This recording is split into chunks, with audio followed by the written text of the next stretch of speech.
let's start out with our introductions. I can see a number of you. So why don't we start? We'll talk about I don't even know how to do this. Girl, how do you do this with everybody on the phone? Ryan, this is Chelsea. Do you want me to read through who's on the line? And we can do this like we've done before, and then hand it back over to you. I think that's a good All way. right. Start at the top of the list from what I can see. Colin. Good morning or afternoon. Gosh, days went by fast. Becky's here. Hi, Becky. Diane Halo. I'm here. Hi, Diane. I see Wes Lucky. I'm here. All right. So it looks like we have Amelia Davis with us. Hello. I'm getting a little feedback. There you go. That's better. Thank you. Okay. So I have myself, Chelsea. Hello, everybody. We have Rachel Guest.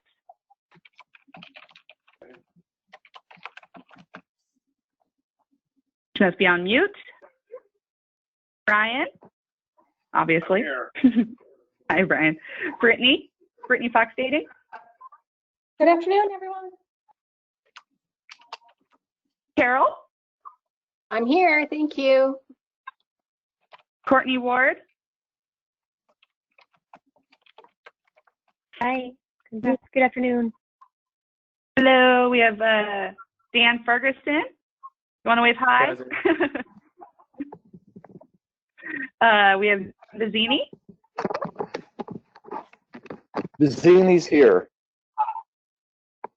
Vizzini in the house. All right. We have Dee Dee.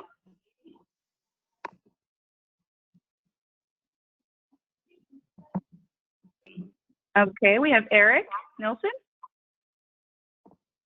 Present. I think you're on mute, Eric, but we can see you. Hope Source. Susan Grindle on the line. Oh, hi, Susan. Sorry, that makes more sense now. Jorge. Jorge here. Good afternoon, everybody. Kendra. Yeah, I'm here. Kendra from Catholic Charities. Hi, Kendra. We have Lauren Noble. Hi, everyone. Beth Stolniker. Greetings. Greetings. Loanne Ayers. Good afternoon, everyone. We have Madeline Carlson. Hi, good afternoon. Mariana Seidel. We have Martha Landman. Good afternoon. Hello. We have Martine Sanchez. I'm here. Hi, everyone. Penny Bell. Hello, I'm here. Hi, Penny. I see Rhonda. Hi, Rhonda. Yep. Hi, everybody. Rhonda's here. Sandra. Hi, everyone. And then I see we have Victoria on the line. I'm not sure if she's muted. Yes, I'm here. Hello. Hi, Victoria. All right, Brian, I think that's it. If I did not announce your name, can you please announce yourself? This is Julie Peterson. I'm sorry if I missed the announcement earlier. Hey, Julie. This is Rachel. Yes, I'm here too. Okay. All right, y'all. Thank you very much for that. We'll get us started here today. So we'll call the meeting to order. Thank you for going through the roll call for us. Keep an eye on your. We like to remember to keep an eye on our attestation of conflicts of interest and our self-dealing transactions. We're gonna be careful that we don't put ourselves in any harm's way. So keep that in mind as we go forward. I think we'd like to start off with the initial part of the board meeting. If you've had a chance to review the board minutes from last month, right? God, is it April 16th? Wow. forgetting it's May. I don't know where this year is going. Probably explains why I have all the darn kids in my house. So, that's a whole different story. If you all had a chance to look at the minutes, and if you have, I would entertain a motion. This is Madeline, and I move to approve the minutes as presented. Good. Thank you, Madeline. Do we have a second? This is Luann. I move to second that motion. Excellent. So you have a motion from Madeline, a second from Luann. All in favor, please say aye. Aye. Aye. Aye. Any opposed? Very good. Motion carries. Thank you very much. The next item on our agenda today is to go through the GCACH report. So who do we start out with? Looks like Lauren, you probably started the thing up, right? Or do you want to talk about something different? Sure, I'd be happy to.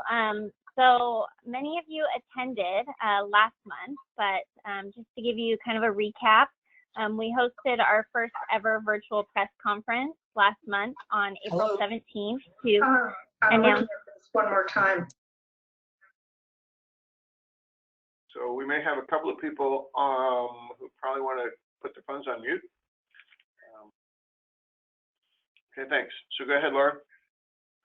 Okay, so the press conference was to announce our $300,000 donation to Second Harvest. I'm happy to report that it was a success. It was about 30 minutes long. We had several different news vendors on the line, as well as several board members. And Jason Clark, the CEO of Second Harvest, was also present. And he was really excited to receive this virtual check.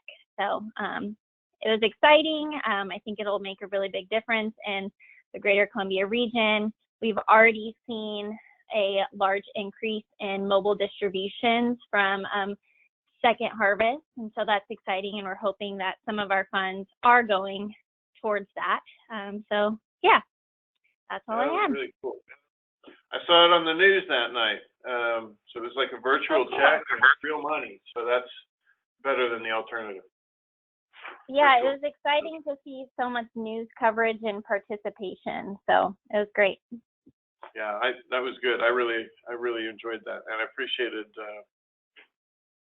how well that got picked up. It was good. Very cool.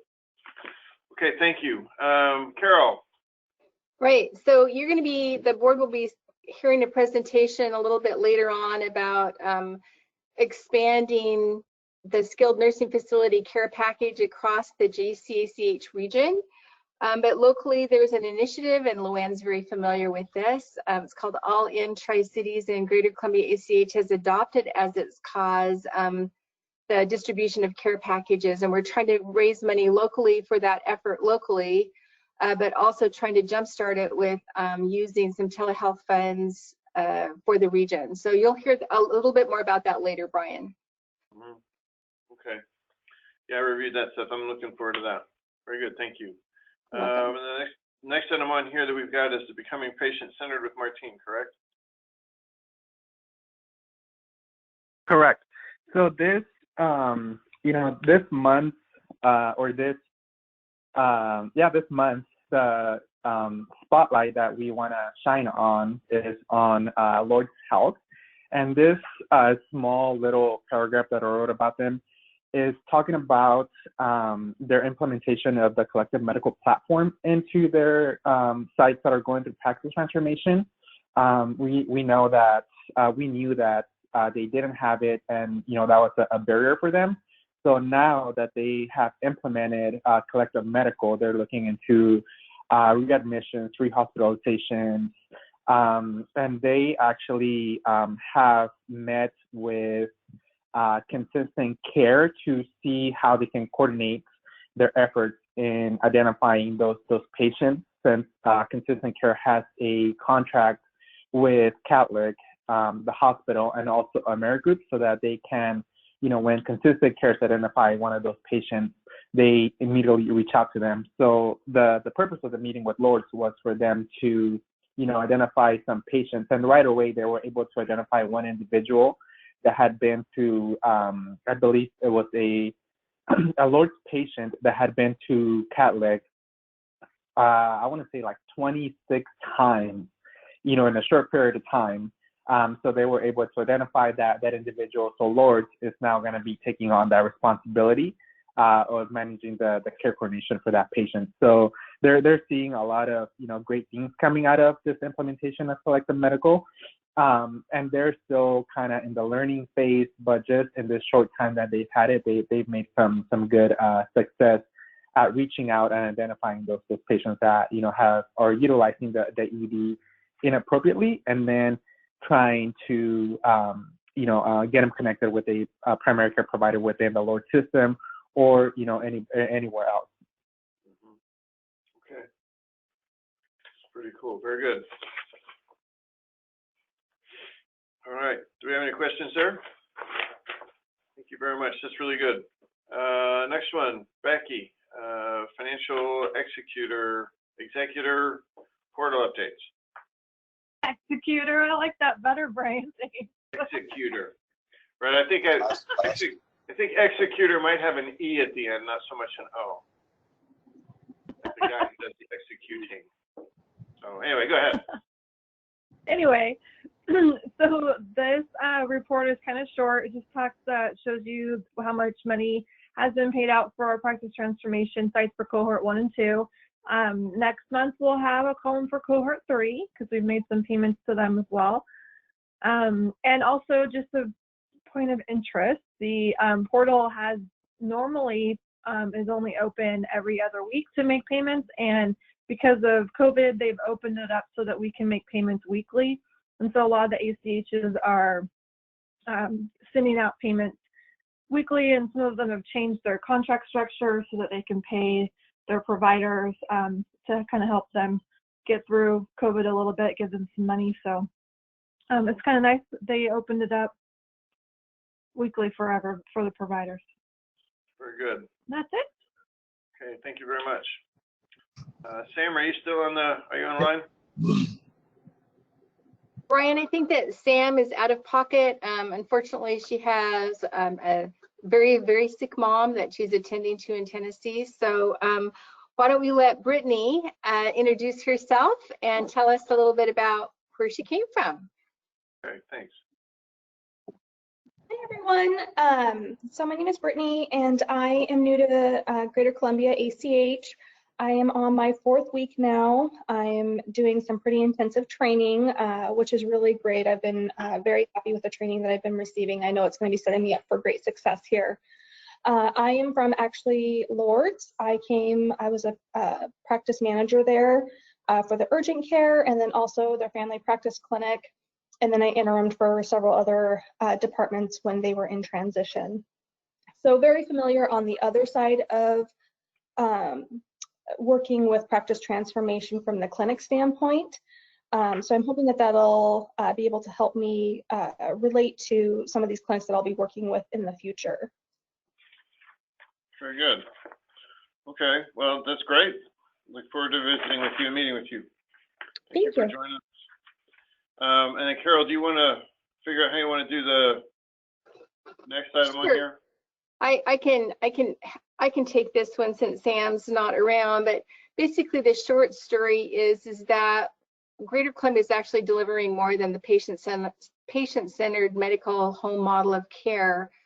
We have brought in other evidence-based models that we are using to help our providers implement practice transformation. So you can see in this graphic that our care model is at the center, and then we rely on all of these different evidence-based approaches from the comprehensive care initiative, the 6 building blocks, the patient-centered medical home, the Robert Wood Johnson Foundation Culture of Health, and the AAHRQ and IHI and Safety Net medical home curriculum. So as Brittany can attest to, it's more than just being knowledgeable about the patient-centered medical home model of care, but we really do draw from some of these other models to deliver a really thorough program for practice transformation to all of our providers. So we actually renamed and our toolkit. It's now the GCCM toolkit model, and we're starting to brand that as a product of Greater Columbia. We're really proud of our team that came together with all of these different ideas, and so we're going to brand it and take ownership over it. Okay, sounds pretty cool. Okay, very good. Any questions? Excellent, thank you. You're welcome. Ruben, you've got the next one, building the resilient community. Certainly, thank you, Brian. So the board remembers, I'm sure, that the pilot ended, the Yakima pilot ended in March, and Field Group, the media company that we hired for the campaign, presented the results, the report, to the task force and to the board last month in their respective meetings. The task force also took a look at the charter to make sure that the charter is relevant to the current situation as well, that we are on track. And we made a couple very minor changes which were presented to the board last month. Also, the task force made two significant changes. One is to update the messaging in the audio and the video to fit the current pandemic circumstances while remaining relevant once the pandemic dissipates or disappears, hopefully soon and fast. So right now, what we're doing, we're working on the campaign, and we'll talk about this later on. We have an S-bar for the board to get more details and approve the task force and staff to move forward with a 9-county rollout. Mm-hmm. Okay, I read through that too. That should be an interesting discussion. All right, very good. Thank you, Ruben. Wes, you are up. COVID rates. Can you all hear me? Yes. So as part of the Leadership Council today, we talked about some of this data, which is now a few weeks old in these two particular graphs. In general, summarizing the analysis that we've done, the Greater Columbia has the highest cumulative case rate of any ACH in the state, and certainly higher than the statewide average. And second to the top in terms of the cumulative death rate of any ACH, only behind King County, but still higher than the statewide average. So we have a lot of cases going on here. And in particular, as I pointed out this morning, Yakima County has the highest case rate of any county on the the west coast of the United States. So they're facing a particular number of challenges. Part of that relates to the Hispanic population because of the types of employment that they undertake, their socioeconomic condition, their social culture in terms of their close interactions, and other factors have helped produce a case rate that is the highest among any race or ethnicity within any other race or ethnicity within Washington state. The only other thing that I'll point out here is that while the ACH is higher relative to the statewide average, we sort of came to the party a little bit late. As you look at that graph on the left, you can see that our rate started to rise up after the statewide rate began to rise, and that was predominantly because the state began its cases in Kirkland early on in the pandemic. So both the state and the GCACH have passed their inflection point, which means the rate of increase is decreasing, but we still have a long ways to go. Yeah.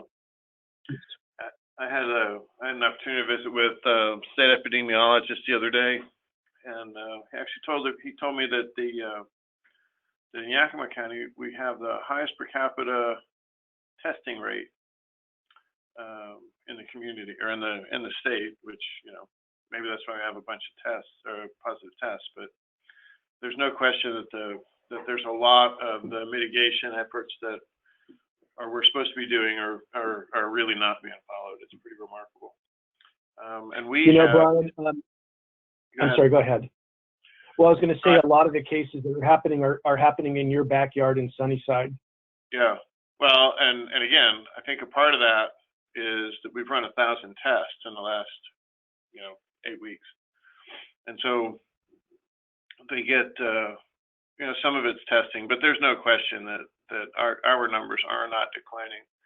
Sunnyside, or at least the lower valley, I think we've run just under 1,000 tests. We have 225 positive, so about a 24% conversion rate.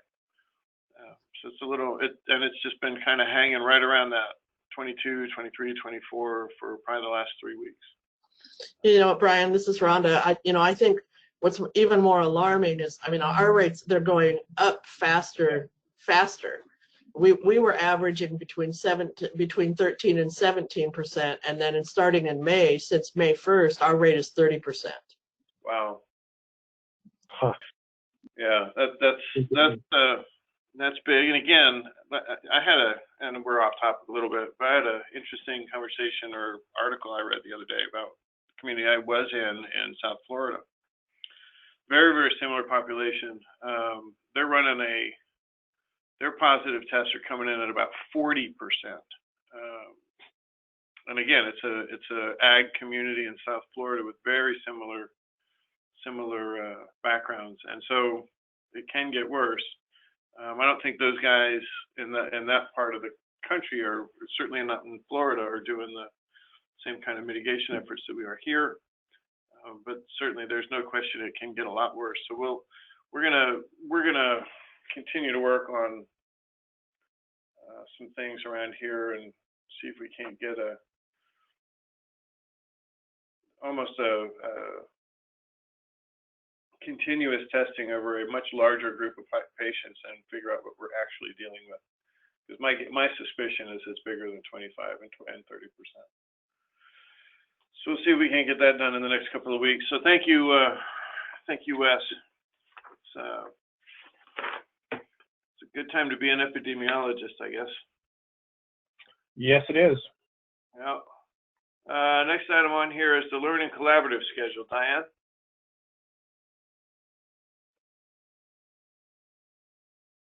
Diane, you might be on mute. Sorry about that. My dogs are having a heyday because somebody knocked on the door. So anyways, we have one coming up on June 5th, and it's going to be a webinar. Elizabeth Pittman is going to be talking to us about the HIPAA policy changes. I think it's very relevant to all the changes that are happening right now. She's in the know of all the changes that are happening, and about how long we can see these changes continuing to happen. So we're looking forward to that. And then the next couple are actually done by Sam. She's going to be the president, the shared care plans, and then in August, hopefully we'll be able to have an in-person meeting with Allison. If not, I think we'll be able to work something out that we'll be able to do it as a webinar. She has offered to do that as well. And so we're kind of just playing it by ear right now, trying to figure out, if we're going to continue to do them by webinar or if we're going to have them. So we'll just take it 1 month at a time, and hopefully pretty soon we'll be able to have some of these in-person ones. But unfortunately, I think we're all kind of on pins and needles waiting for that to happen. I don't think it's going to be happening anytime soon. So we might have to have the one in August be a webinar as well, but we will make it work. Okay, appreciate it. And again, all that means is that we're going to have more kids at my house longer, and which still, again, does not really work for me. So, don't tell Matthew I said that. So what's the next thing on our list of stuff today? We've got. Hey, Brian. Yeah. I was having some technical difficulties and couldn't get a word in there a little while ago when Martine was finishing his report. I had a quick question. Sure. Martine, are you still there? I am, Eric. Yeah, so since Lords and Trios are both under the same umbrella company, was there any additional conversation with Trios about sponsoring some of these patients now like Lords is, so that we can enroll people through that hospital as well? That hasn't happened yet. But I don't know how familiar you are with consistent care. So if you guys do, I would recommend that you guys, when you guys do identify, a patient that's in need of, wraparound services or just case management that you guys aren't able to find a resource, consistent care would be a really good resource for you guys. But as far as, having those talks with Trios and Catholic, that hasn't happened. Trios is part of cohort 3, although they, really committed to practice transformation. So there's those talks are going to be in the future, because we do want them to, coordinate with other hospitals in the area to see how they can best serve the community members. Mm-hmm. Good, thank you. Okay, great, thanks, Martin. So the next on our list here today, Carol, is our cohort trackers. Is that correct? That's so Martin, correct. do you want It would be Martine.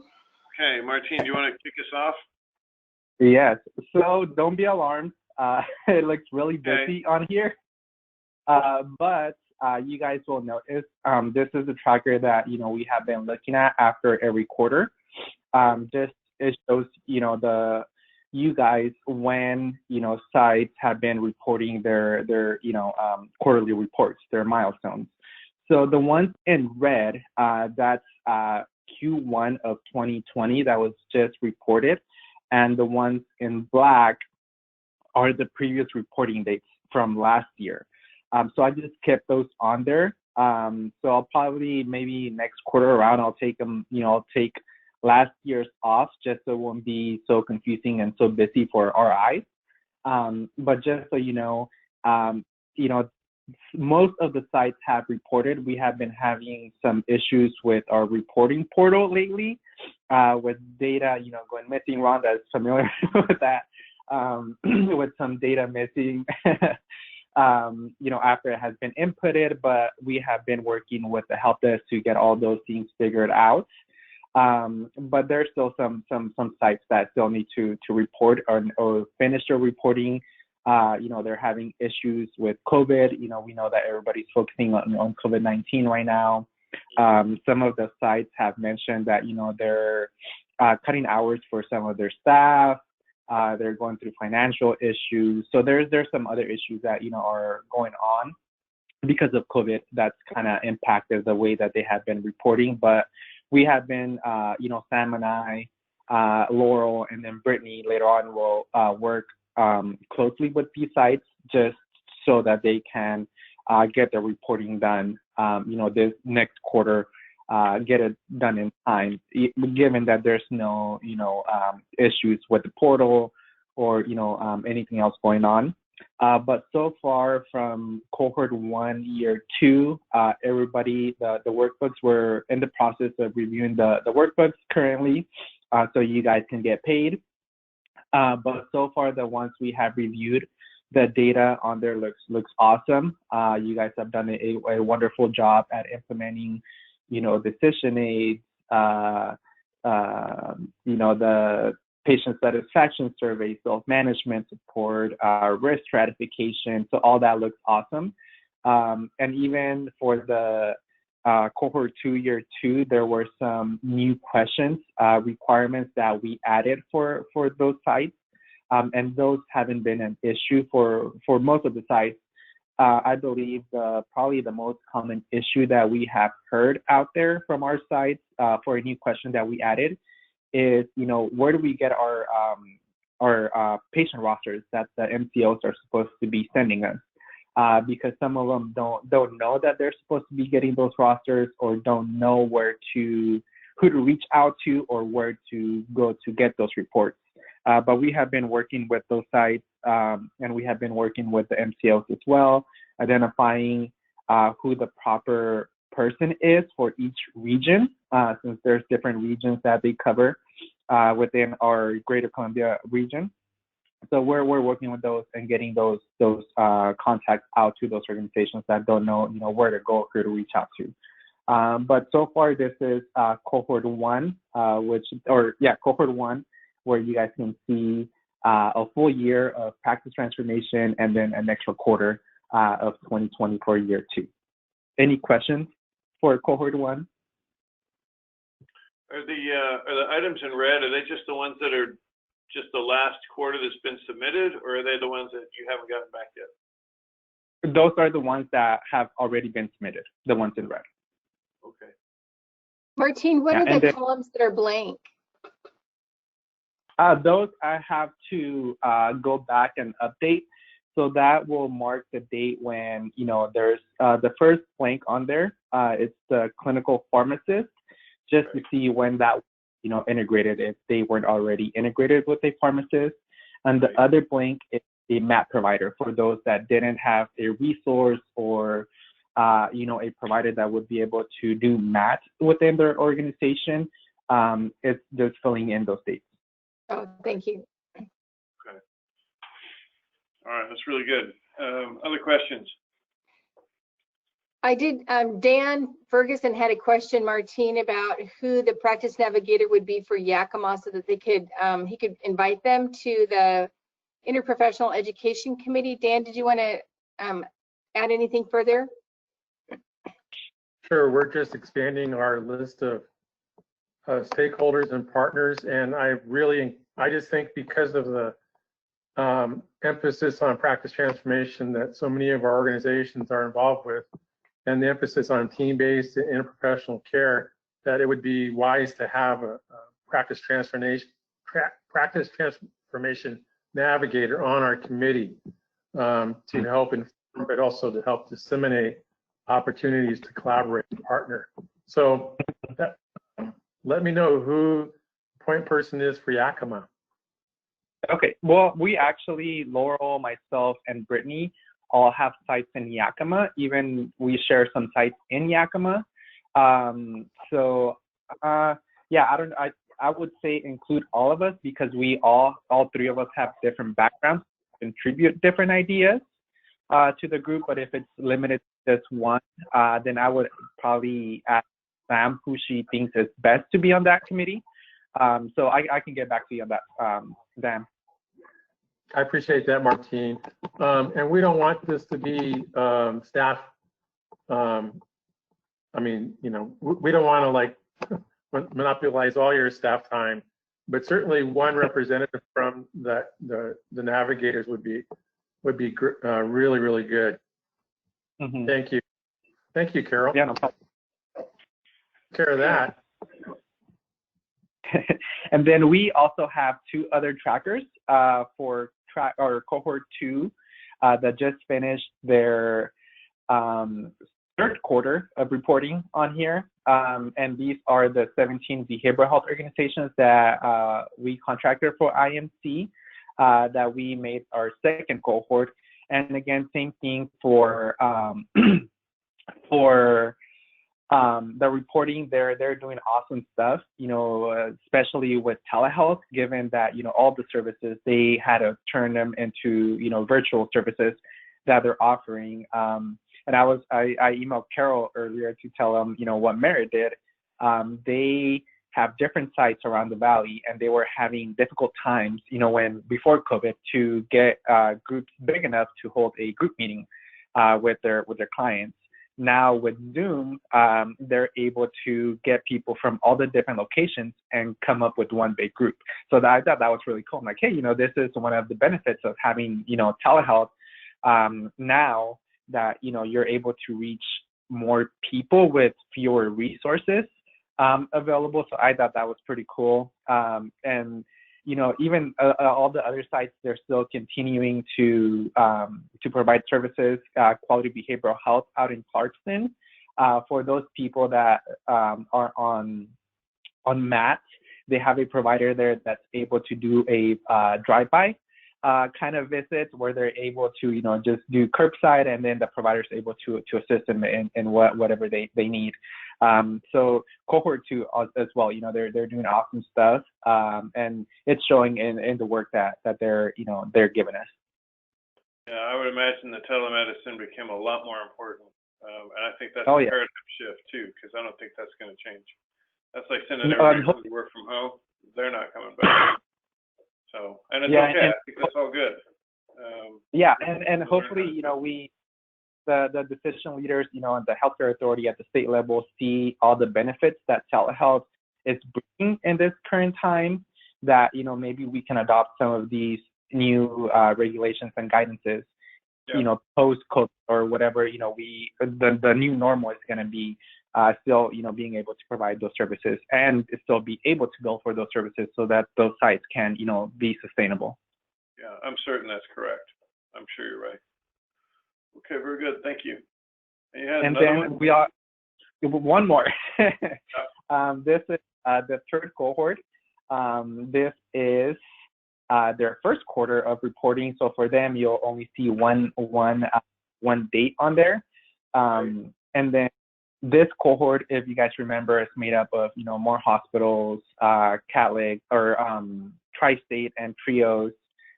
We also have some more skilled nursing facilities, Richland Rehab, Garden Village, and Prestige post-acute rehab in Ellensburg. And then we have more primary care providers in this cohort as well. So it's a mix of all the cohorts. And, given that reporting fell when COVID, was just on the rise, given that it was first quarter, it wasn't too much of a burden for them because it was just, telling us kind of the map of what they're going to follow for practice transformation, things they're planning on implementing, or things that, they already implemented, but they want to make sure that it's a quality, service that they're providing. So there's a lot of opportunity for this cohort as well, and they're involved as well. So they're really excited, and I'm excited to see the outcomes of the work that that they're going to be doing in their sites, and hopefully we get to see the same outcomes as we have seen in the cohort 1 and cohort 2. Excellent. Okay. Do you have any questions? Anybody have any questions for Martine on this material? Okay, very good. Thank you, Martine. That's really well done. You're welcome. Next one we've got is the opioid resource network, right? Yep, this is Diane. Okay. So, Take it away.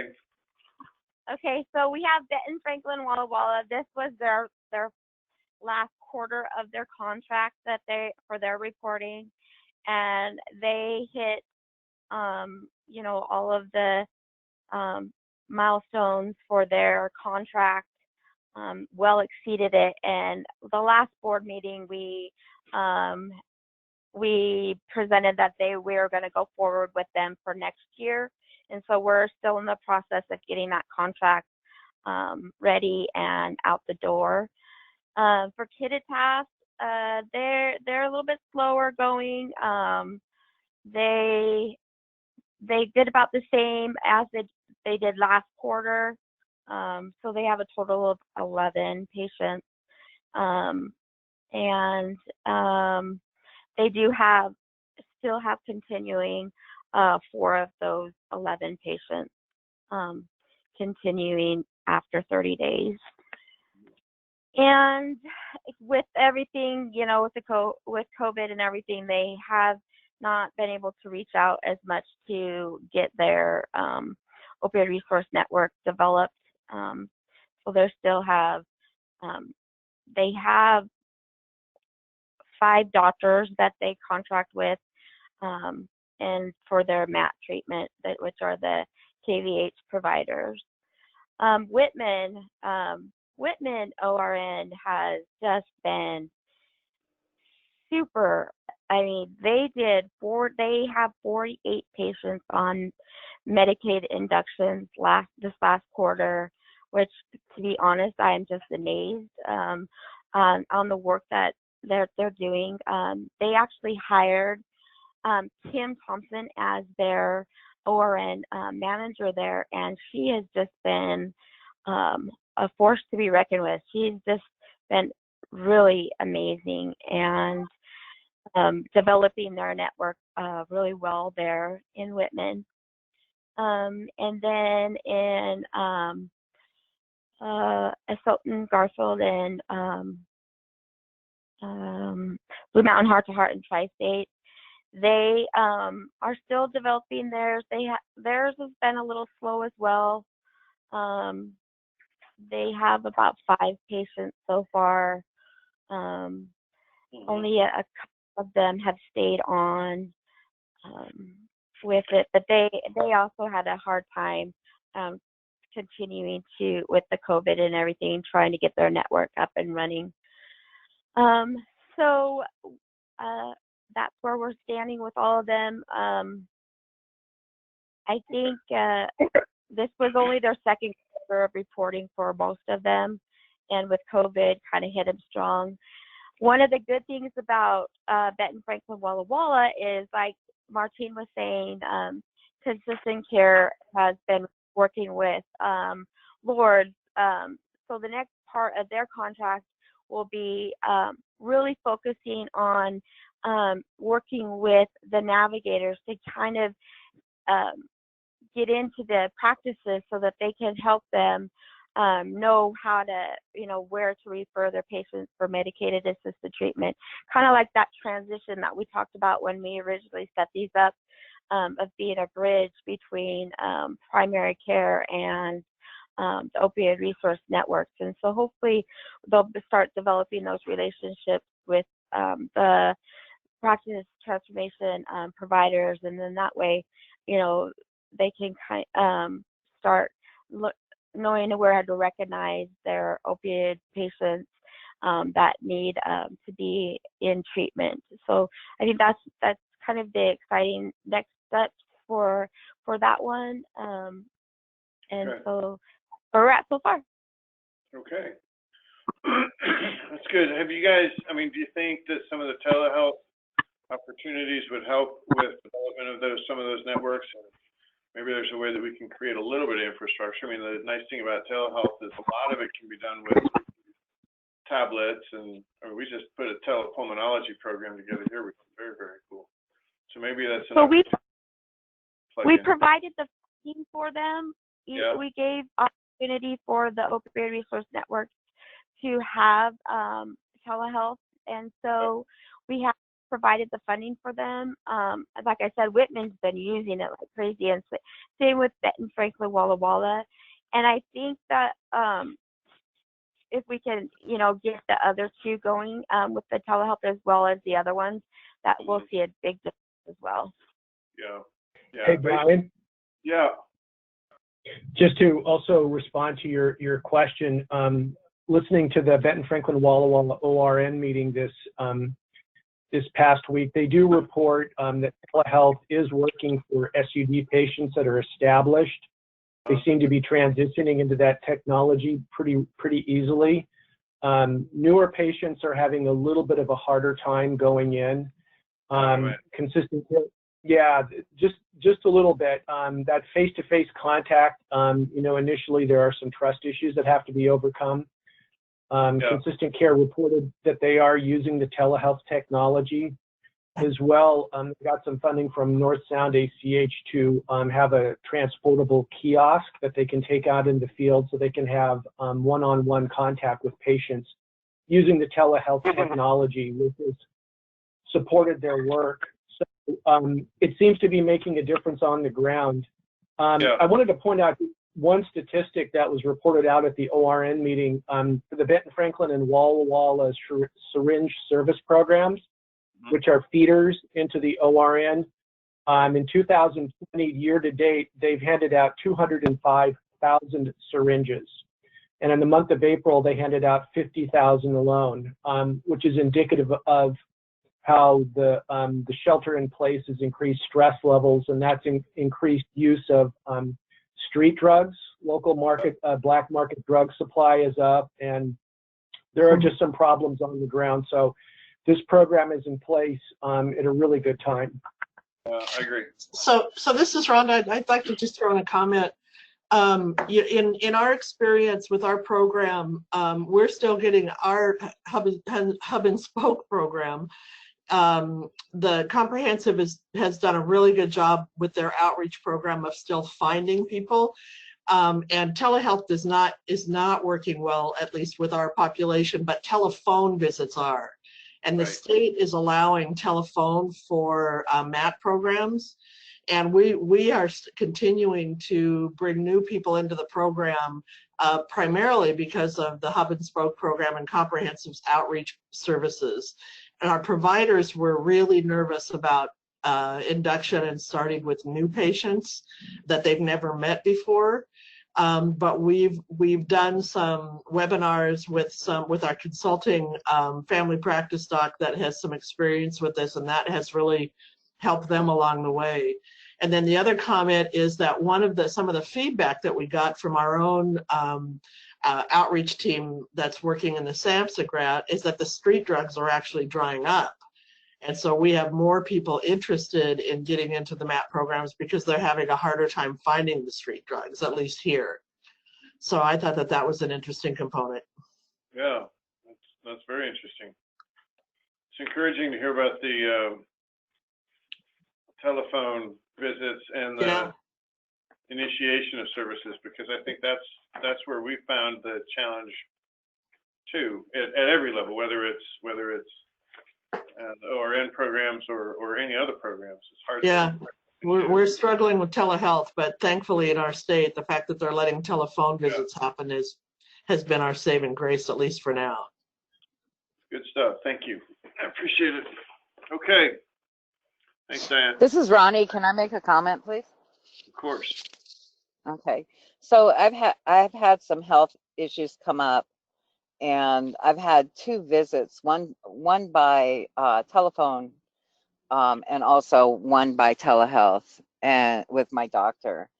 And I have to say is that whether it's by telephone or telehealth, he's been able to do a lot for me to get things going so that I can get better.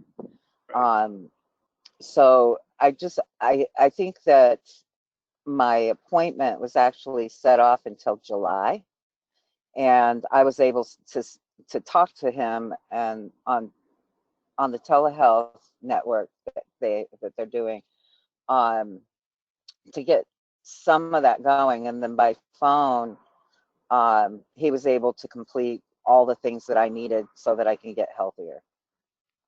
That's good. Well, thanks for that. That's encouraging too. So excellent. Okay, do we want to move on to the next one, the Lynn tracker? Ruben? Yes, thanks again, Brian. So as all of us know, we had a little something going on during the first quarter. You might have heard of the COVID-19 pandemic. So I like to give kudos to the Lynn's for the amazing work they've been doing, because they, like many other organizations, whether they're in healthcare or not, they reacted to it, and they had to react to it in the best way possible. So COVID-19 did get in the way of a lot of the regular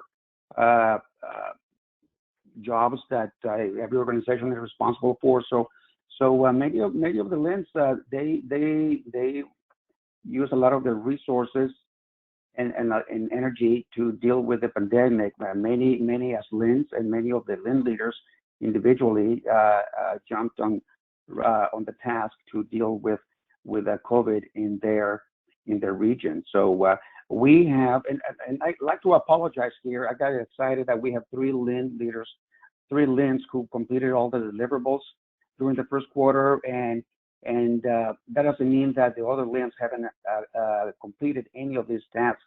By the way, Southeast Washington, the only task deliverable that's remaining to complete is the number 5, is the budget for 2020. They have completed the rest. And Benton and Blue Mountain, they only have number 4 and number 5. So I apologize for not putting a check mark on those for them. And by the way, Southeast Washington, they're going through the process of becoming a 501c3. And Martha, correct me if I'm wrong. I think the new name is Southeast Washington Alliance of Health. Did I get it right, Martha? Southeast Washington Alliance for Health. There we go. Thank you. So is the process complete or close? No, we've been okay through the state, and we've sent in everything to the federal, and so we're just waiting for the federal. So the nonprofit status at the state level has all been done, and so we're just at that next step. Thank you. So yes, and again, I apologize. Southeast Washington, they only have the budget number 5, and Benton and Blue Mountain, they only have 4 and 5 remaining. And again, thanks for all the hard work you've been doing over there, your reaction to the COVID pandemic, and we're happy to be working with you and to be a resource and for you to be able to do your work out there.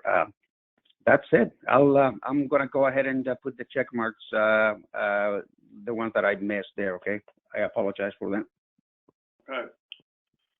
Any other questions for Ruben on this? Okay, very good. Thank you. All right. So we're going to move into the action items now, unless anybody's got any additional questions from the prior stop. So the first thing that we've got are the financial reports from Becky and Julie.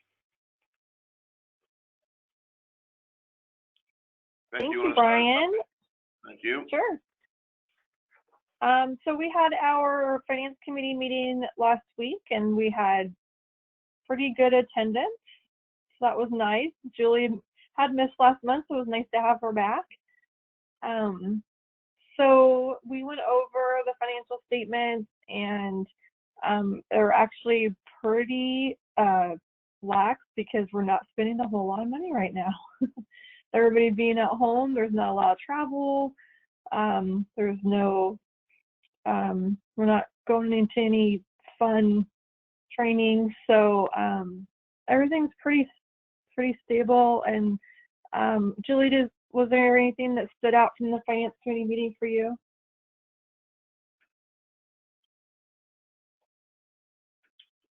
Julie, you might be on mute.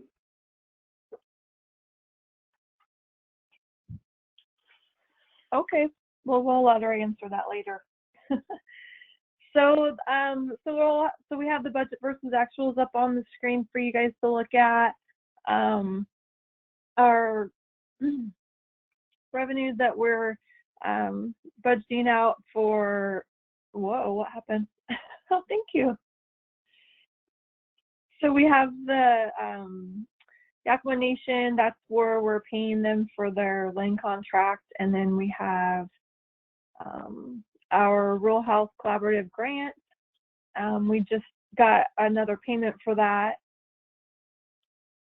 this week that was deposited. So that will change next month. And then Carol talked a little bit about our skilled nursing facility program that we're doing with gathering donations for those care packages.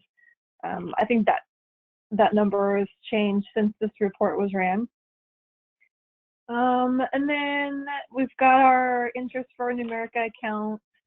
And remember, this is year to date, so we're at 34,000 so far this year. And then down the expenditures, Chelsea, can you scroll just a little bit?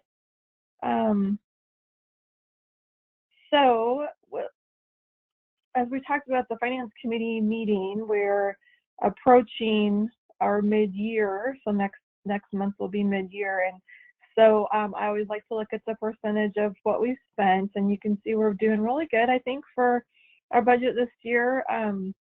Carol and I really felt like since we had a full year of operating with almost our full staff in 2019, that our budget for this year was going to be a little more on track, and I think we're making that goal. You want to scroll down to the pie chart. Rachel's famous pie chart.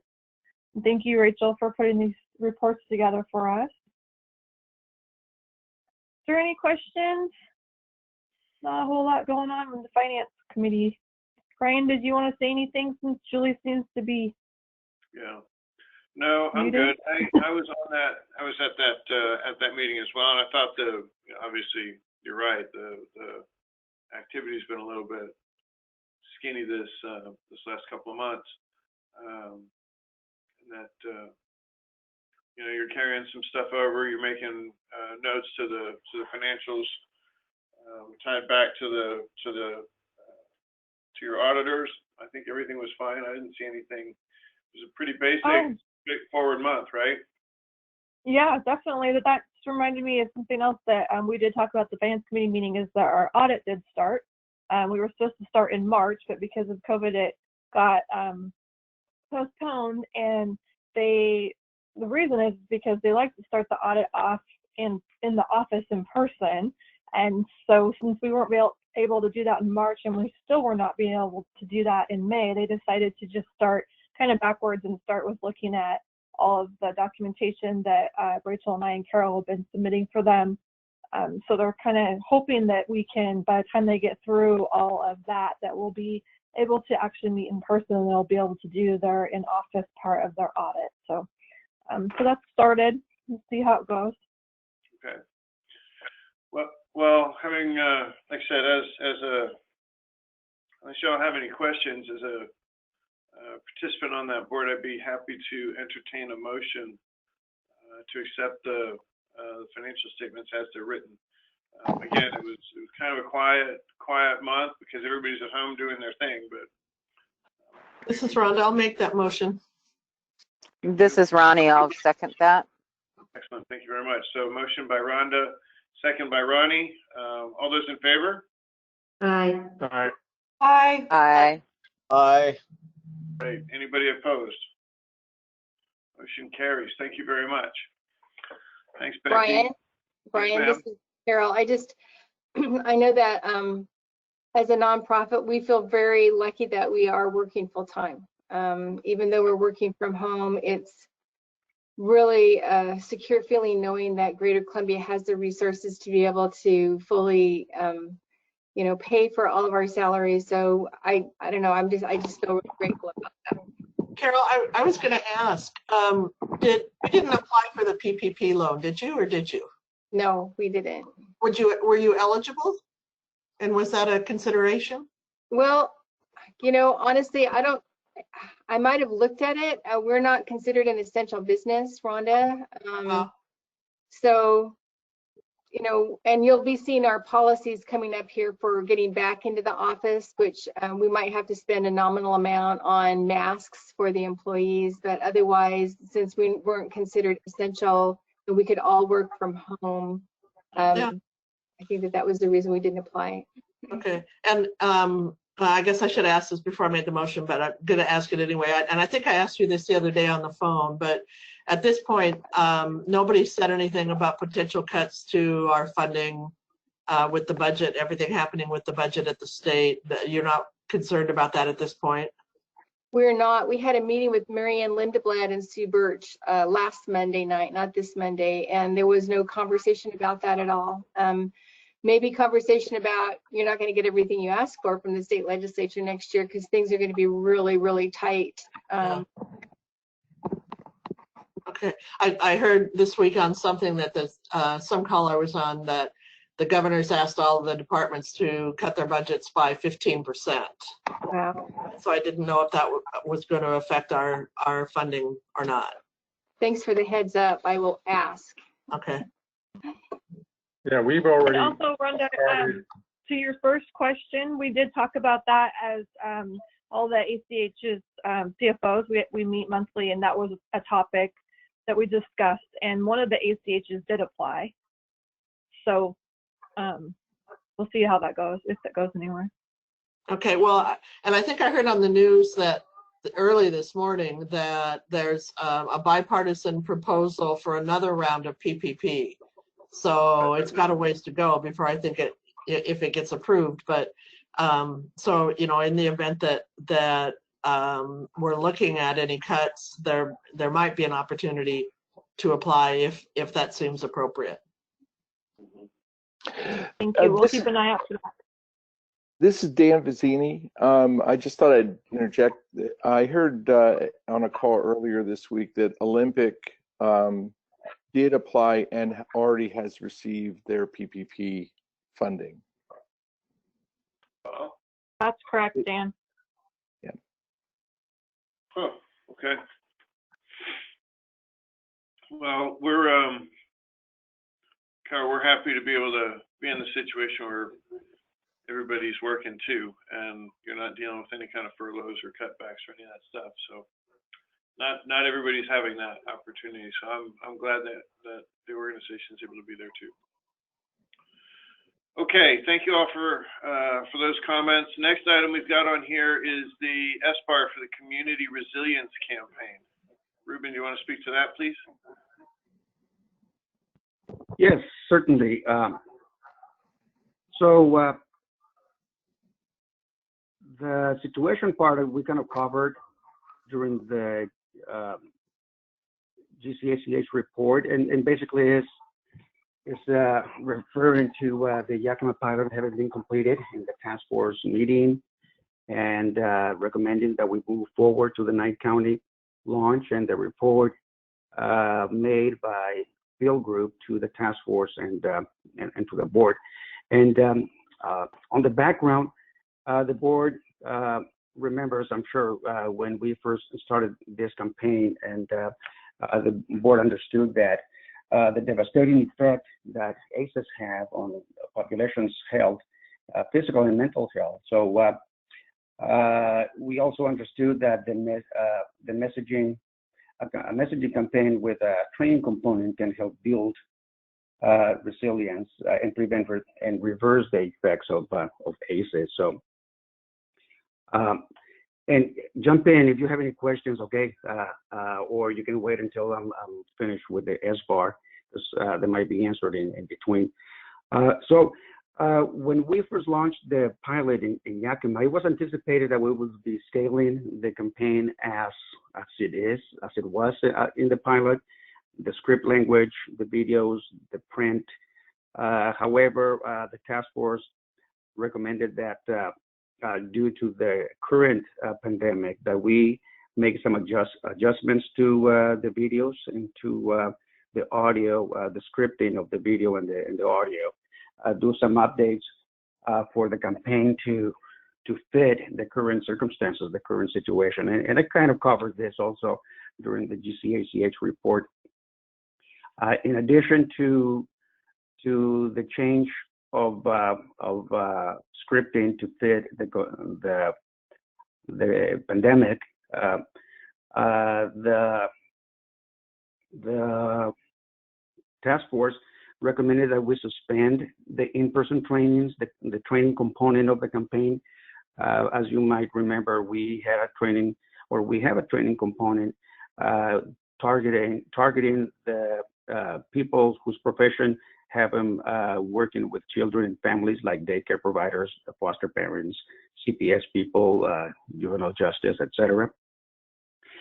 So we conducted 2 in-person trainings as part of the pilot in Yakima, but the task force wisely recommended that we move away from that we suspend in-person trainings, and instead to do webinars and to make those available on the website, so that when a person listens to a spot or sees a spot on TV or YouTube, so that they can go into our website and take a webinar and learn more about the campaign. So in the analysis section, and this is pretty much a language from field group and their media plan. So they are recommending a couple changes, and I mentioned them already. One that I haven't mentioned is to change the geographic identifier. If you heard or saw any of the spots in Yakima, the script starts with, "How will you help a child in Yakima?" Actually, it doesn't start like that. That's towards the end. It starts here in Yakima. So that geographic identifier, they want to they're recommending obviously to remove the Yakima and replace it with Eastern Washington, which is at the end of that paragraph. So the new script is going to have a geographic identifier that says Eastern Washington, not Yakima. And there were conversations about making it universal, making it in your community, and Field Group recommends something that's more local identifier, because when you say here in your community, it sounds like a national campaign. And also if we say just here in Washington, it sounds, it could be a campaign from the west side, and a lot of people don't appreciate anything coming from the west side. And Sarah Mayers from Clarkston, if I'm not mistaken, she made a really good point. She made a really good point that Eastern Washington can really speak to that part of the state, that they're usually in any type of campaign, they're kind of ignored over there. So she felt that saying Eastern Washington will really speak to all of Eastern Washington, especially in the far east Washington.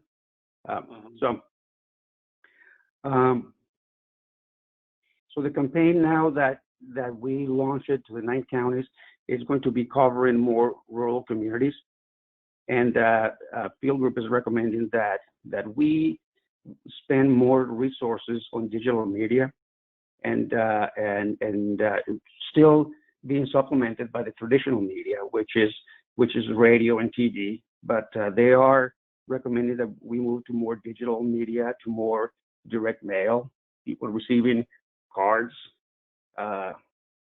through their mail, more strategic. Also, they want. Is anyone scrolling down what I'm doing here?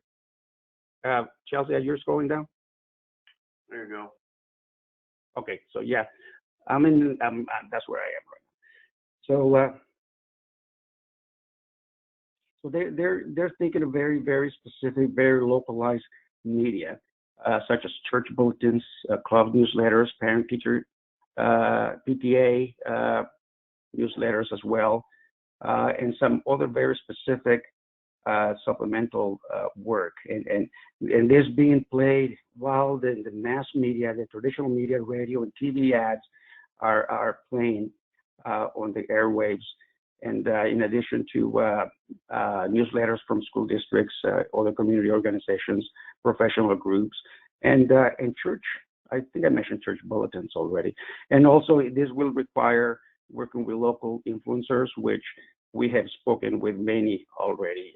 Sarah Myers gathered quite a few people already who are ready to go. We have people all over Eastern Washington, Whitman County, and Sarah Myers is making those possible. So, okay. And also that last paragraph in that section. So we want to really improve our landing page, the resource page specifically, to add resources that are specific to the multiple counties, very specific to a county. Currently, we have a lot of information about ACEs and resilience, and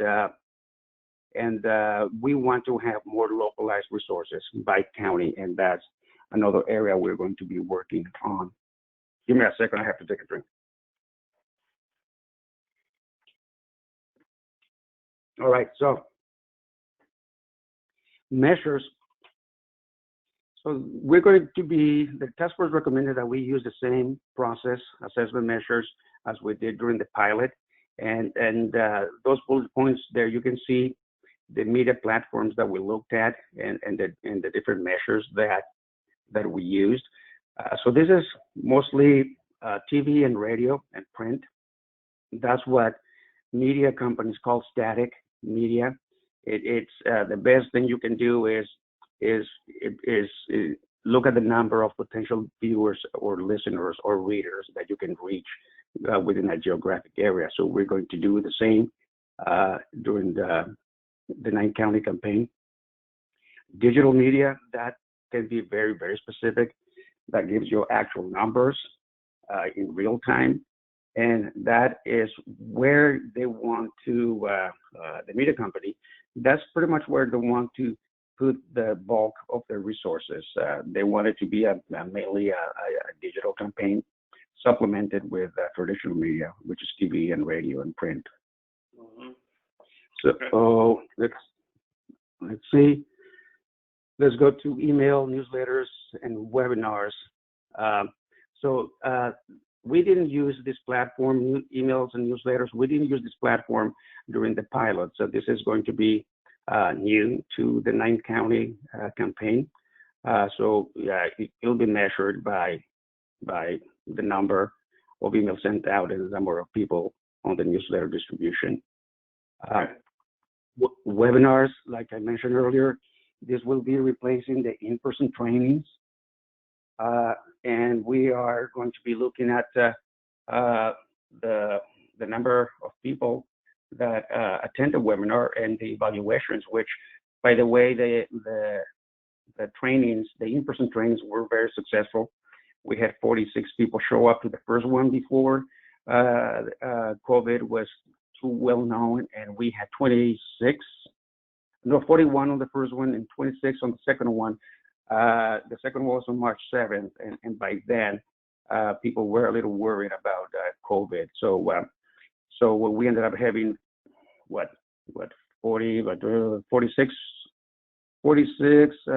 66 attendees during the 2 trainings, and the evaluations of the trainings averaged a 4.75 in a scale of 1 to 5, 5 being best. So it was very, very well received and very well evaluated. So that's what we're going to be doing with the webinars, and also collect some demographics and who's attending, and why and from where. Right. Okay. And the resource pages, like that I mentioned earlier, that's what we're going to be measuring, the number of people that click on the resource and how many ended up seeking some type of assistance from one of the organizations in our resource page. We will also be taking the number of resources added. Yeah. Excuse me, that's what y'all did in the pilot, right? That's how you were able to determine or measure the effectiveness, as I recall? On what? On the resource pages? Yeah. Well, on the resource pages. Wasn't that what we did? Go ahead, Brian. No, I'm trying to recollect how we were able to measure how that was received. My recollection was you were picking up contacts on the website or something along those lines, right? In the pilot? Yes, we were on the digital part of things. We were looking at how many people looked at the website altogether, how many people looked at each different page, how many people looked at the YouTube video. We were able to look at all of those, and the Facebook likes and all that kind of stuff. Yep. Okay, I'm with you. Thanks. But in the 9-county campaign, the resource pages, like I mentioned earlier, we're going to add more resources. We are going to add the names of local organizations, and we're going to track the number of people that visit those pages and the number of people that end up getting some type of assistance from the different organizations. And also, we're going to track the resource added to the website throughout the campaign, as well as the number of organizations that joined the campaign. Right. Okay. Good. Okay. Okay. The budget. Can I say something, please, or ask a question, or? Of course. Yes, go ahead. This is Ronnie. So, Ruben, one of the things that happened not that long ago, it's like a couple of weeks ago or so, I believe. I might be off in my timing, but the Northwest Public Radio or Public TV had Nadine Burke Harris on there talking about ACEs. And at that time, my sister-in-law was in my home, and so was Mark. And both of them started talking about ACEs, and it was like neither of them had heard about ACEs before. both of them come from a very diverse background, very poor. Their mother was disabled and a single mother. And so the kids were taken out of the home and placed in foster care and things like that. And there were a lot of adverse childhood traumas. And now all they're doing is talking about it because they saw it on PBS. Are you having any kind of discussions around putting this out on Northwest Public radio or public television? You know, we haven't had any specific discussions, but one of the plans that or part of the whole campaign that Field Group Media uses is, and I forget exactly what they call it. Laura, maybe you can help me. I think it's collateral media, which is booking interviews in different outlets, such as we did during the pilot.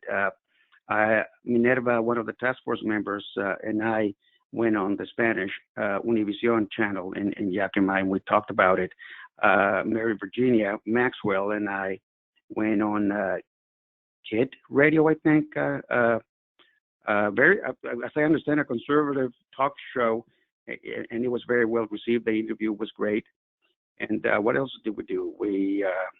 I forget, but we went to another one. I think we did. Oh yes, we did also Spanish radio as well as TV.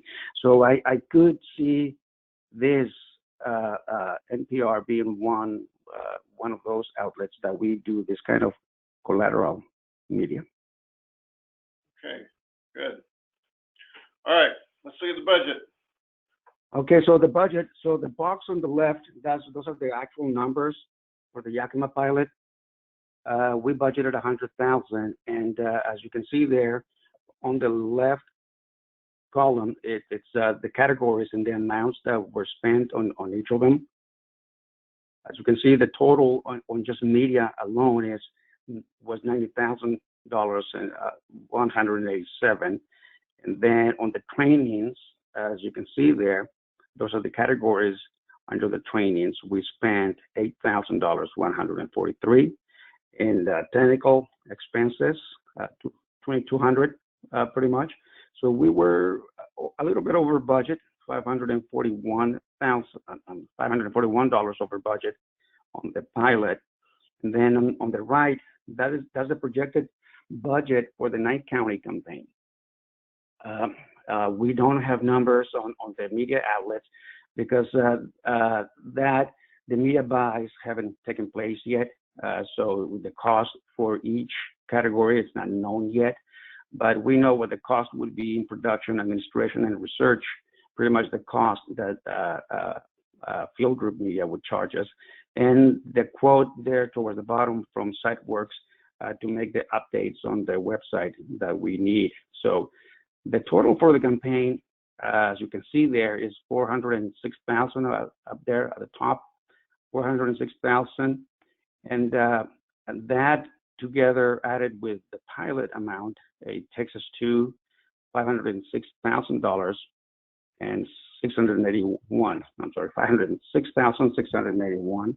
So that would be the total cost of the campaign, the pilot and the Knight County campaign. So what we are thinking, what we're asking is to round up the budget for the Knight County campaign, rounded up to $410,000, which that brings us to the total campaign to $510,000 and 541, which will leave us with a positive balance of $89,459 in reserve. And we're part of the ask today also is for the board to give us the permission to use this amount to invest it in another resilient building effort with the CRC scope and possibly tied to the changing scope of the COVID-19 pandemic. So we have a positive balance there, and we can use it to continue the cause of building resilience and bring in ACEs awareness. So their combination to the board is to approve a budget of $410,000 for the 9-county community resilience campaign, and to approve the agreement with Field Group Media as written. So Brian, I have some comments when you're ready. I'm ready. So I did read this is Rhonda. I read the report, and I think the Field Group, I think they did a beautiful job with the campaign. I saw the billboards, I've seen the radio announcements on TV, and I guess my thoughts are on the report. We didn't really see any results of people getting help that they needed. And my heartburn on this is just the timing of expanding a campaign. And looking at the amount of money that we would be looking at, one of the things I think would be helpful to know, and I think I heard Madeline on the call, and I sent her an email this morning just asking what are the biggest needs that we have in the region that people are calling 211 about. And one of the thoughts that I guess I had knowing and watching the lines at the food banks and the things that we've done and what a big splash things like the second harvest money did, was whether the money wouldn't be better served really trying to allocate to direct service for people that are in need, because we have so much in need. And I'm not to take away from what an ACES campaign means. I just to me it doesn't feel right to be putting this kind of money into a campaign rather than to direct service, because so many people are in need. So those are my thoughts. Okay. Thank you, Rhonda. Yes, I understand fully. Okay, but before you respond, I'd like to hear if Madeline's on the call and if she could respond to my question. Okay. And this is Madeline, and yes, we are seeing a tremendous need in our communities. Everything as we were talking about with the food shortage, there's need for financial assistance, and that's coming in the form of needing utility assistance as well as rental assistance. So trying to keep people housed during this difficult time. We're also seeing a lot of need from the seniors. Meals on Wheels programs have exploded, as well as requests for their senior vouchers for the farmers market. So across the region, and not just Yakima, but all of the counties, we're seeing that increased need for those basic services. So, again, I guess that, so, given that, and I didn't, I guess my thought is that a campaign is great in helping people get to the website. I would rather see the money go to direct service to those communities across the region that could use the funding to help provide some of those basic needs. And I'd be really interested to hear what other board members think. Yeah. I don't disagree with you. I'm wondering, I'm just kind of a scope person, right? Is it I think we can help any way we can. Can't hear you very well, Brian. It's because I'm not talking into the phone.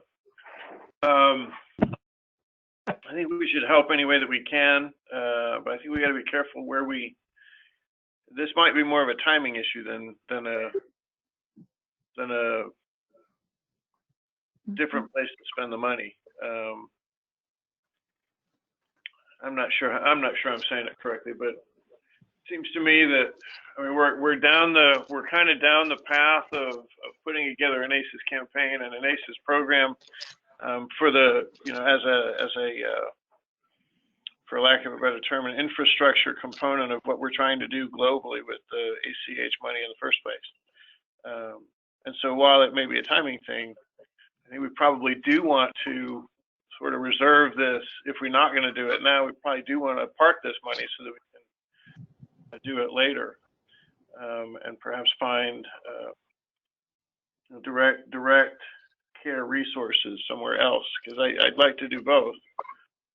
Maybe we scale it back. I was going to ask a kind of a much lesser question about, clearly there was some value in the training aspects when we piloted this up in Yakima. I didn't see that in the budget. But again, I think maybe it's a timing thing more than anything else. Are there other areas that, we're going to talk shortly about other areas where we can do some direct support with, Carol, what's the Heroes campaign or what is we're looking at? But I hear what you're saying, Rhonda. I want to be careful that we don't lose track of what we're using our dollars for, right? I want to make sure that they're leading towards the PCMH and the actual practice transformations that we've been tasked with globally. Does that make sense? Yeah, it does. And I'm not, again, we did a pilot, and from the pilot, the report, it didn't really show how many people actually got to services. Yeah, I agree with that. I would feel better about this if we actually knew what happened there. But again, now that we're in this pandemic that we're in, and I agree, maybe it's next year would be a better time to reinvigorate the campaign, but we have so many needs now. I guess that's my point. Yeah, I think that's fair on both accounts. Brian, this is Eric. Yes, sir. Yeah,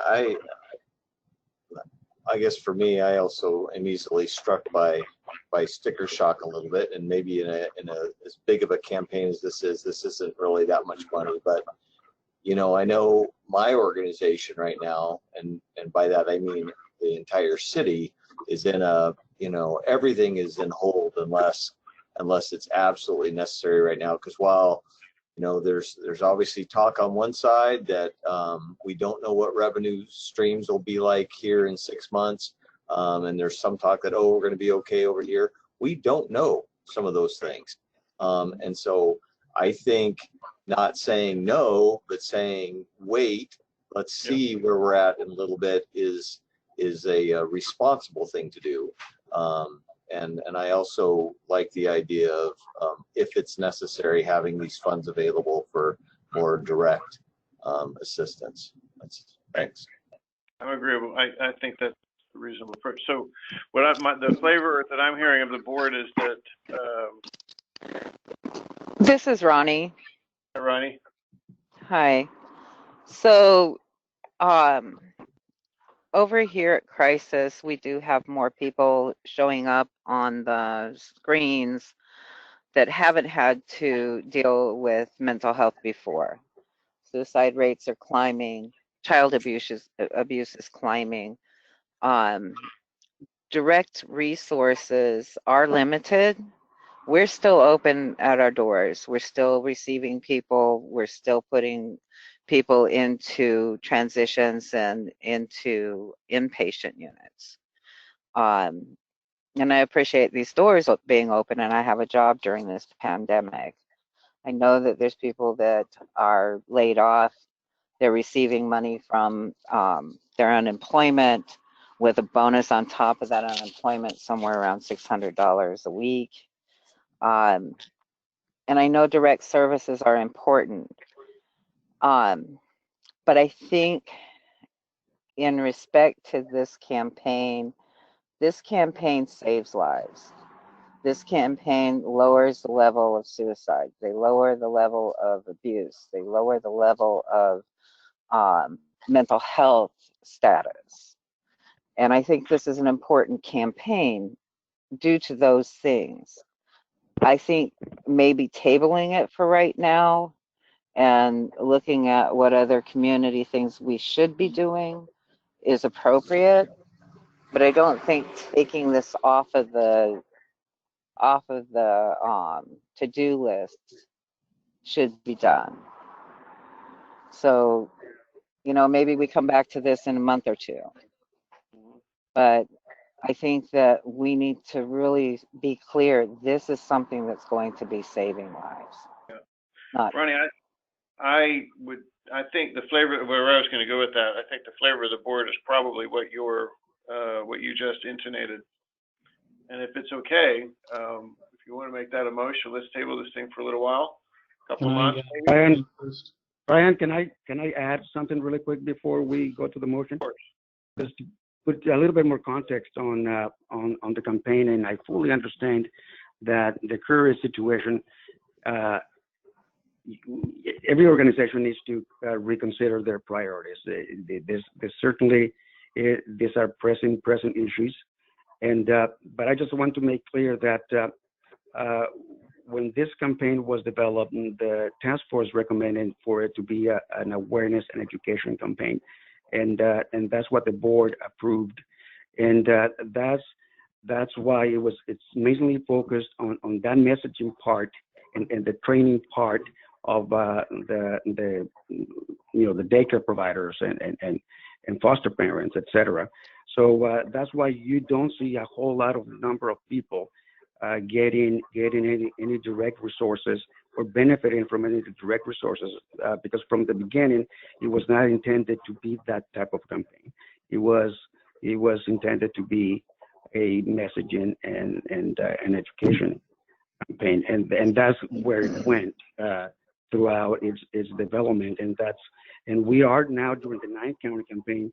We are the idea is to add more local resources and to track who is getting those resources, who is getting those direct benefits from the campaign. But again, the original thought was not that. It was more of a messaging and education campaign. But I understand right now, I mean, that priorities have to change considering the circumstances, and I fully understand the board postponing it if necessary. So this is Rhonda. I can appreciate what Ruben just said, and also what Ronnie just said, and we're in a different time. And I think our priorities are different, and I think that, and especially to Ronnie's comment, I might feel differently if about moving forward with it at this time if we knew it saved lives, but we don't have any data that says that. We don't know how many people reached out to this campaign and got into crisis services because of this campaign. We have no numbers to show that. So I would make a motion that we defer this and revisit this in 6 months. I don't think 1 or 2 months is going to give us any information. But at the same time, I think that, as Eric called it, sticker shock, this is just a lot of money to be gambling with right now. So that would be my motion, to postpone this for 6 months. Okay. I'll second that. May I Okay, say so a something? motion. Hold on. Oh yeah, Les has a question. I have a question. This is Sandra.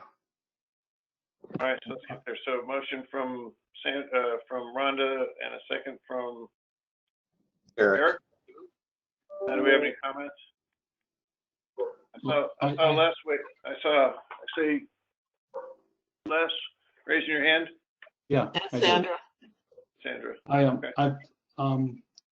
I have a little bit of a different view of this, and I understand what people are saying, but this is a prevention effort that's there to help people so that they can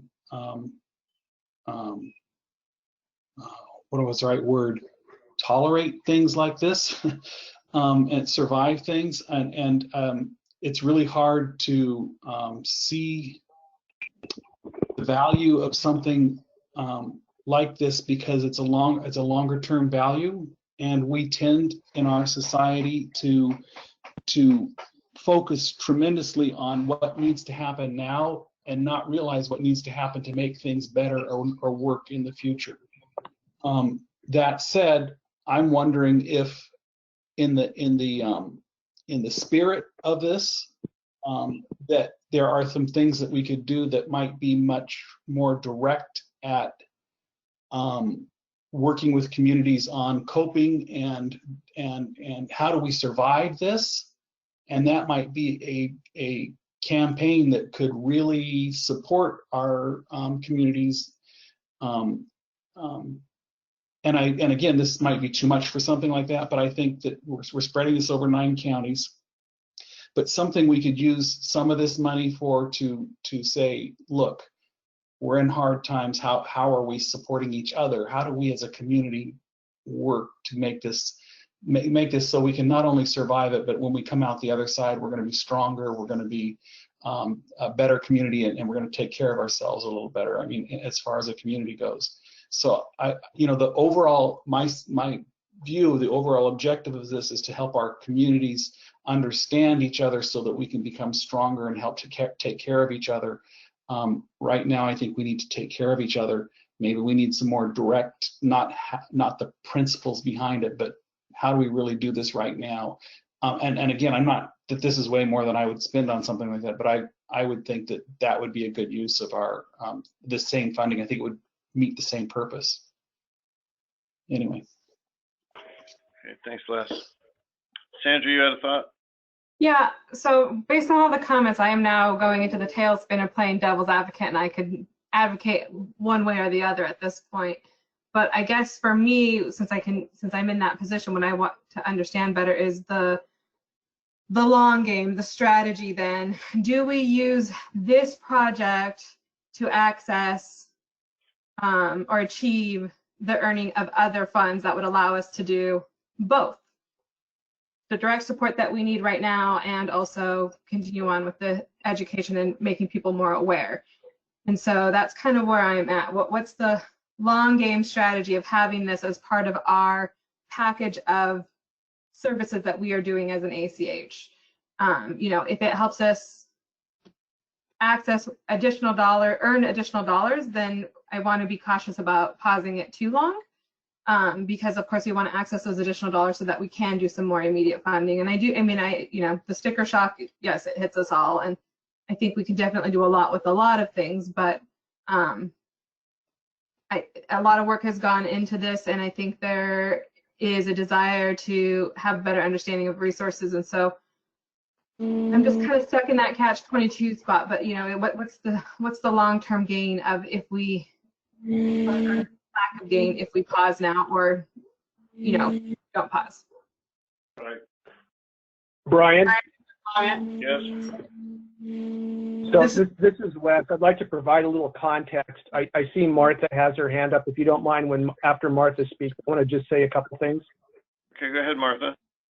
Yeah, I would look at this also, I like the idea of maybe postponing it, but maybe not 6 months. Maybe we look at it real serious to coincide with the beginning of school, where we're a little bit more, hopefully our community is a little bit more open so that people have more access to some of the services, and we can combine it with some hopefully other money that will come, because we'll need all the help we can get with these kids when they start back to school, if and when they start back to school. Right. So I see the benefit a little bit more than it's just my thoughts. Mm-hmm. Okay, thanks. Wes, your thoughts? So just very briefly, some historical context. Going back to 2017, when the MTP started, we undertook 8 project areas and had a very difficult leadership council meeting that many of you were part of, where we cut out certain project areas, including maternal and child health. And at that meeting, we made pledges to try to commit funding to those areas, but not necessarily through the MTP, but in other areas, such as through the ACES campaign. So, and people who were part of that meeting also sit on the task force, including Carla and others, who invested a lot of time and effort. So it's just important to think about that as to how we got here and what some of the ramifications might be if we're to withdraw funds after making those commitments. Rhonda raises great points. There are a lot of people who are struggling. I have personal friends who are struggling. It's also, a good comment that we should be seeing outcomes. We're not just paying for advertising here. We want to see a movement of the needle downstream. But I just want to give that context to the board to think about this very thoughtfully, and I'll stop there. Okay, thanks. I would suggest that every time we do any kind of anything in any of our businesses, particularly related to media, until you can come up with a return on the investments that you're putting in place, we always argue these same points. So I just want to say one more thing. This is Ronnie again. And it's, you know, I just see this as its place even in the pandemic. And the reason for that is because of the statistics are going up. Domestic abuse is going up. Children are at home with parents who are abusing them. Youth suicide is going up. You know, I just had a couple of weeks ago a guy in his 60s pass on because of suicide. And, you know, my job can get tough in hearing all of these things. We have more youth coming through our door daily because they're at home with their parents that don't understand them. And usually they're in school or they're off doing something that they're involved with. And they don't have those involvements right now. So this really is aligned with the pandemic in preventable stuff and by awareness only. But it's still something I believe in, and it's something that unless you've lived in it and understand what that looks like, it's difficult to put these values on it. But I've lived through that, and right now there's people in trouble, and it's not going to stop. Direct services are hard to find anyway. So unless you have a plan for direct services, what are you going to do? How are you going to spend this money? Where are you going to put it? And what direct services are you going to put this money to? I don't think this is the time to stop this. I think just maybe set it out for a month or two. That's all.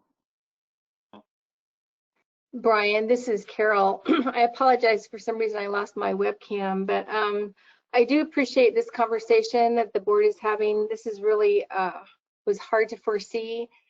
As Ruben points out, the pilot was really meant around the messaging. Was the messaging effective? Did people see the advertising? Did they look at the billboards? Did they hear the ads? I think that at the last meeting, we showed some great successes with those particular measures, which gave us confidence in promoting this kind of a campaign region-wide, because it's a lot of money. And that's the reason that we did the pilot in the first place, is we didn't want to put good money after bad if the outcome of the pilot was not positive. And everything that we've heard from the pilot, especially from those who attended the training, was very worthwhile. I think our biggest mistake was not having some other measures that could have given us more information, and that was a struggle, quite honestly, is trying to figure out what those measures should look like. And so I was really, really happy when Field Group recommended that what we should be measuring is how many people were driven to local resources. That's a really important measure that we missed out on the opportunity to do that. Ultimately, it's the board decision to move forward with this kind of a campaign. We see this as a campaign of community resiliency. How do you bounce back from this kind of a dramatic event in the lives of people? You know, how does this affect everyone? And so we really saw it as also as a springboard to do other resiliency efforts in our 9-county region. Perhaps with some of that balance that we had in reserve, but again, it's the board's decision. But I just wanted to point out that the pilot, it is a long-term initiative, like Les said. The outcomes from this are really long-term and very, very hard to measure, and that's why we really didn't go after the maternal child health project and the MTP. It's just those are really hard measures to understand. So just some positive thoughts about the campaign. We can postpone it. I like Martha's idea of not postponing it for too long, because we want people to still remember what happened in Yakima, to have that memory of that initiative, especially in Yakima, as things get tighter and tighter. But we'll do whatever the board deems that they think are appropriate. Okay. I think we still have Rhonda's motion on the table, kind of park it for the time being. And there was a second in there as well. I don't feel like this, like our board has a unified voice yet, and that's okay. It's okay to have a little bit more research done on the staff's part and bring us back the presentation next month, the month after. A little bit more detail, maybe a little bit of different planning. Just give it another look at it and see where we go. So, hey Brian, this is Becky. Can I say something real fast? Sure. So We're running out of minutes. Okay, I'll be really fast. I just wanted to mention this for the board members that might be new. Been hearing a lot of talk about the sticker shock and how much this campaign's cost, but the board did approve a budget of $600,000 for this campaign. So I just wanted to let the new board members know that maybe weren't there for that. What Ruben put in the S bar is just laying out how that money is going to be spent. So we're not asking for the money's been budgeted. So I just wanted to clarify that. Okay, thanks. This is Loanne. Since we have a motion that's been seconded on the table, do we need permission to table the motion from those who made it, or do we need a second motion to table the motion? We can probably do the first thing you said. What was the motion specifically? So this is Rhonda. So my motion was to postpone moving forward for 6 months. I think what I heard Brian say was you want the staff to do more research and then bring back. I'm not sure I understand what you want to do next month, Brian, before we. Right. So what my thought is we've had a lot of discussion about things that, little missing pieces. Maybe there's a little bit more research that we can do as to what, if there were, what the effectiveness of the Yakima County pilot was. You had some questions there, and I agree with you. Maybe it's a timing thing. Maybe there's a way that we can figure out if there's this in conjunction with some direct support, any number of different pictures there. But either way, I think that there's an opportunity to tune the presentation up a little bit before we look at this a second time. So I guess, well, I mean, I would be amenable to pulling my motion. I'm just not sure what we would hope to have in front of us a month from now, because I don't think we can have what we don't have. We won't have any outcomes. And so that's my concern about postponing it. So in terms of what direction we're giving the staff, if you wanted to say, let's look at this in 3 months, I could amend my motion and say we could look at reevaluating this in 3 months. I just don't know what we would do next month. I don't know what new information we would have. Okay, I understand.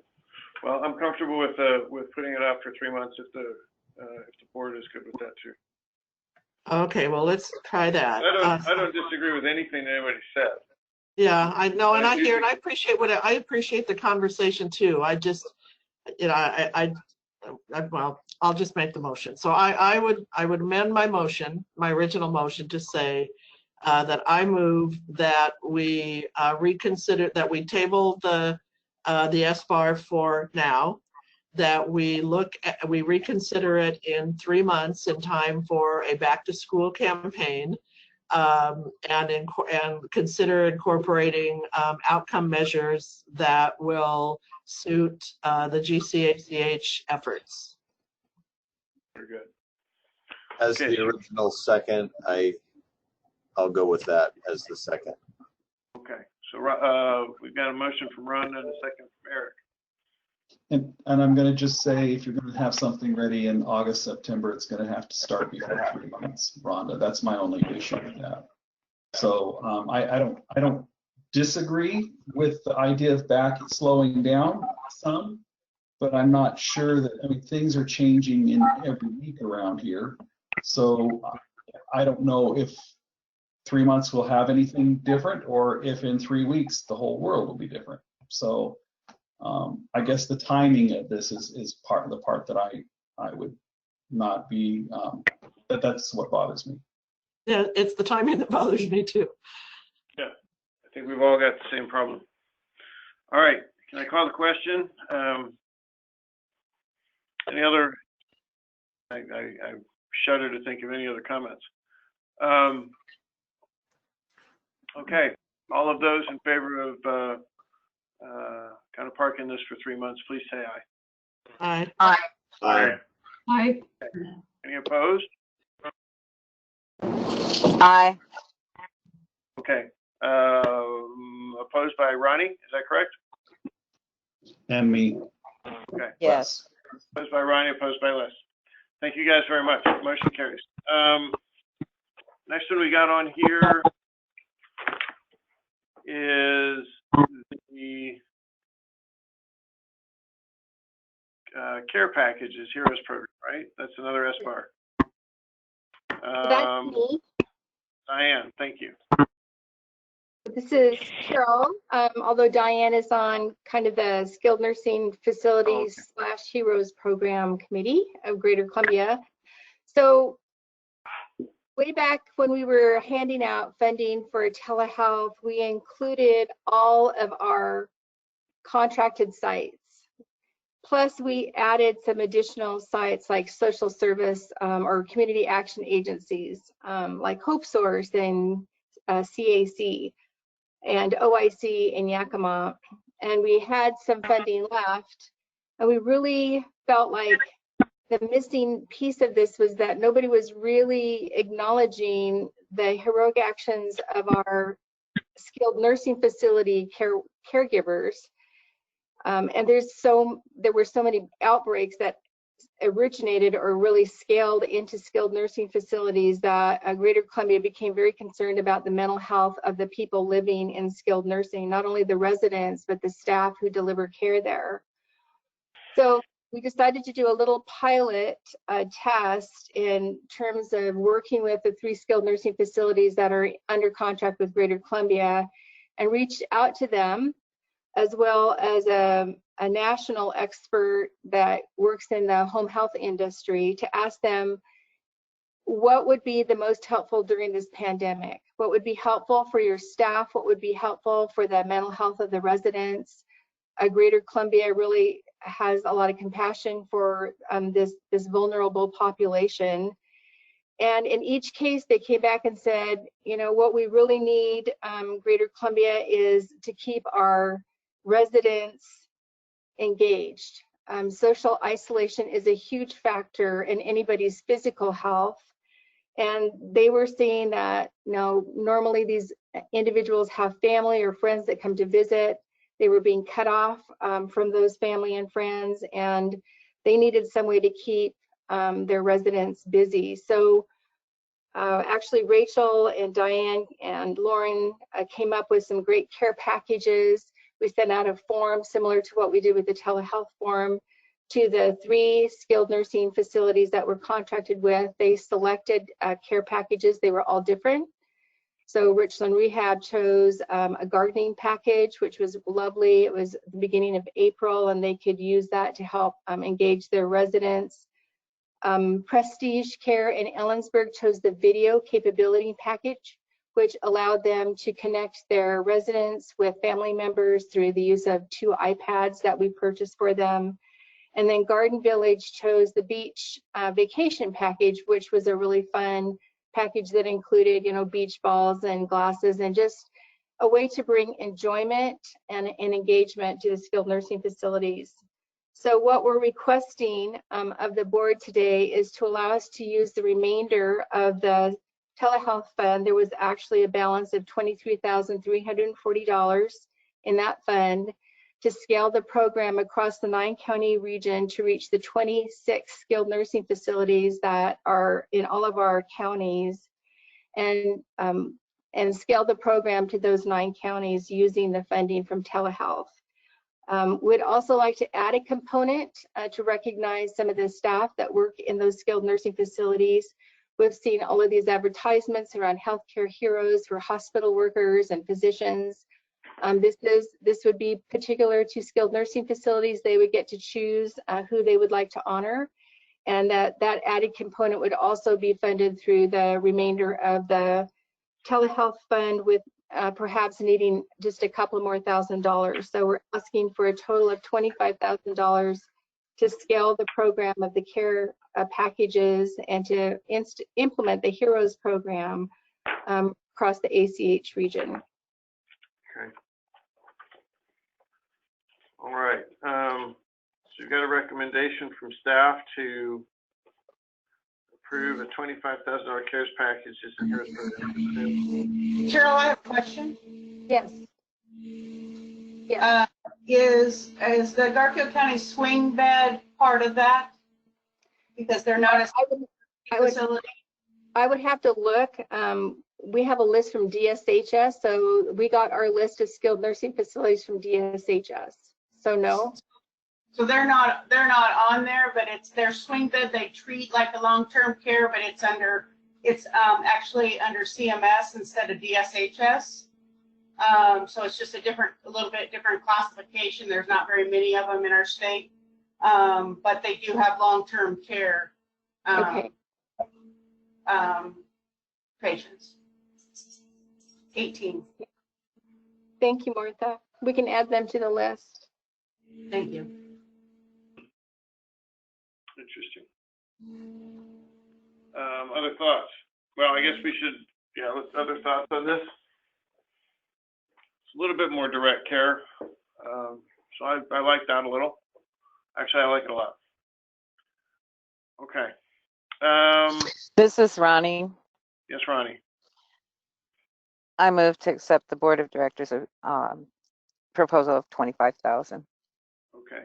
Thank you very much. Do we have a second? I see Les raising his hand. Les, that's okay. So you got a motion by Ronnie to accept the staff's recommendation. You got a second by Les. Any additional conversation on this? Okay. This is Anna. Sorry, Brian. This is Anna. Just a quick question for Carolyn. For the pilot, you collected additional donations, right? Will we still be doing this, collecting additional donations from people who have generous pockets and an interest in adding to the campaign?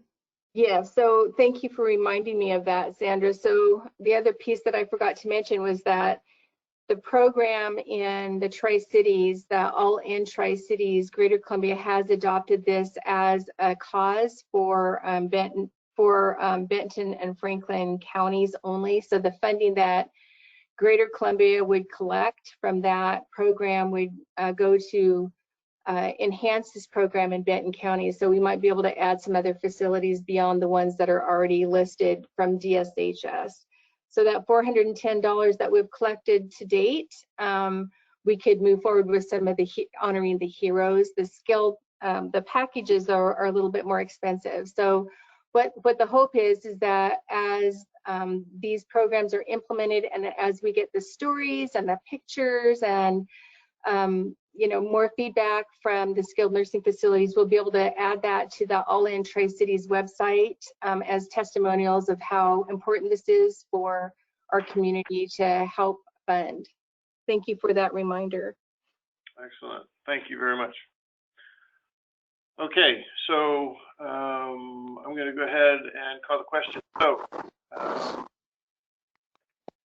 all in favor of accepting the staff recommendation to advance the $25,000 to the CARES package as a CARES program, signify by saying aye. Aye. Aye. Any opposed? Very good. Thank you. Motion carries. That's good. Thank you very much, Carol. Next one we've got on here is the COVID-19 safety requirements for the office. It sounds like you guys are thinking about maybe going back to work soon. Is that correct? No, we're just trying to be prepared when we do. Okay, I understand. So Carol and Becky. Go ahead, Becky. Oh, okay. So Brian, you teed this up for me. Thank you. We are just trying to be prepared for going back. And then, so I wrote this safety plan based on two documents. One was the construction requirements for the construction workers going back, which we talked a lot about at the Leadership Council meeting this morning. So if any of you were on there, you heard that.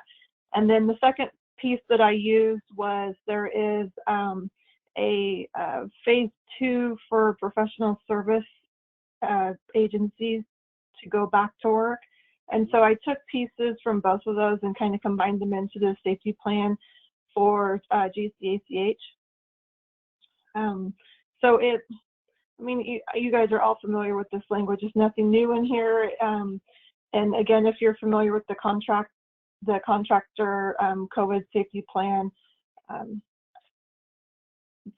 of the things that we have in here are we're going to start having, when we do get to go back to the office, we're going to have weekly safety meetings around COVID, which I think is really important.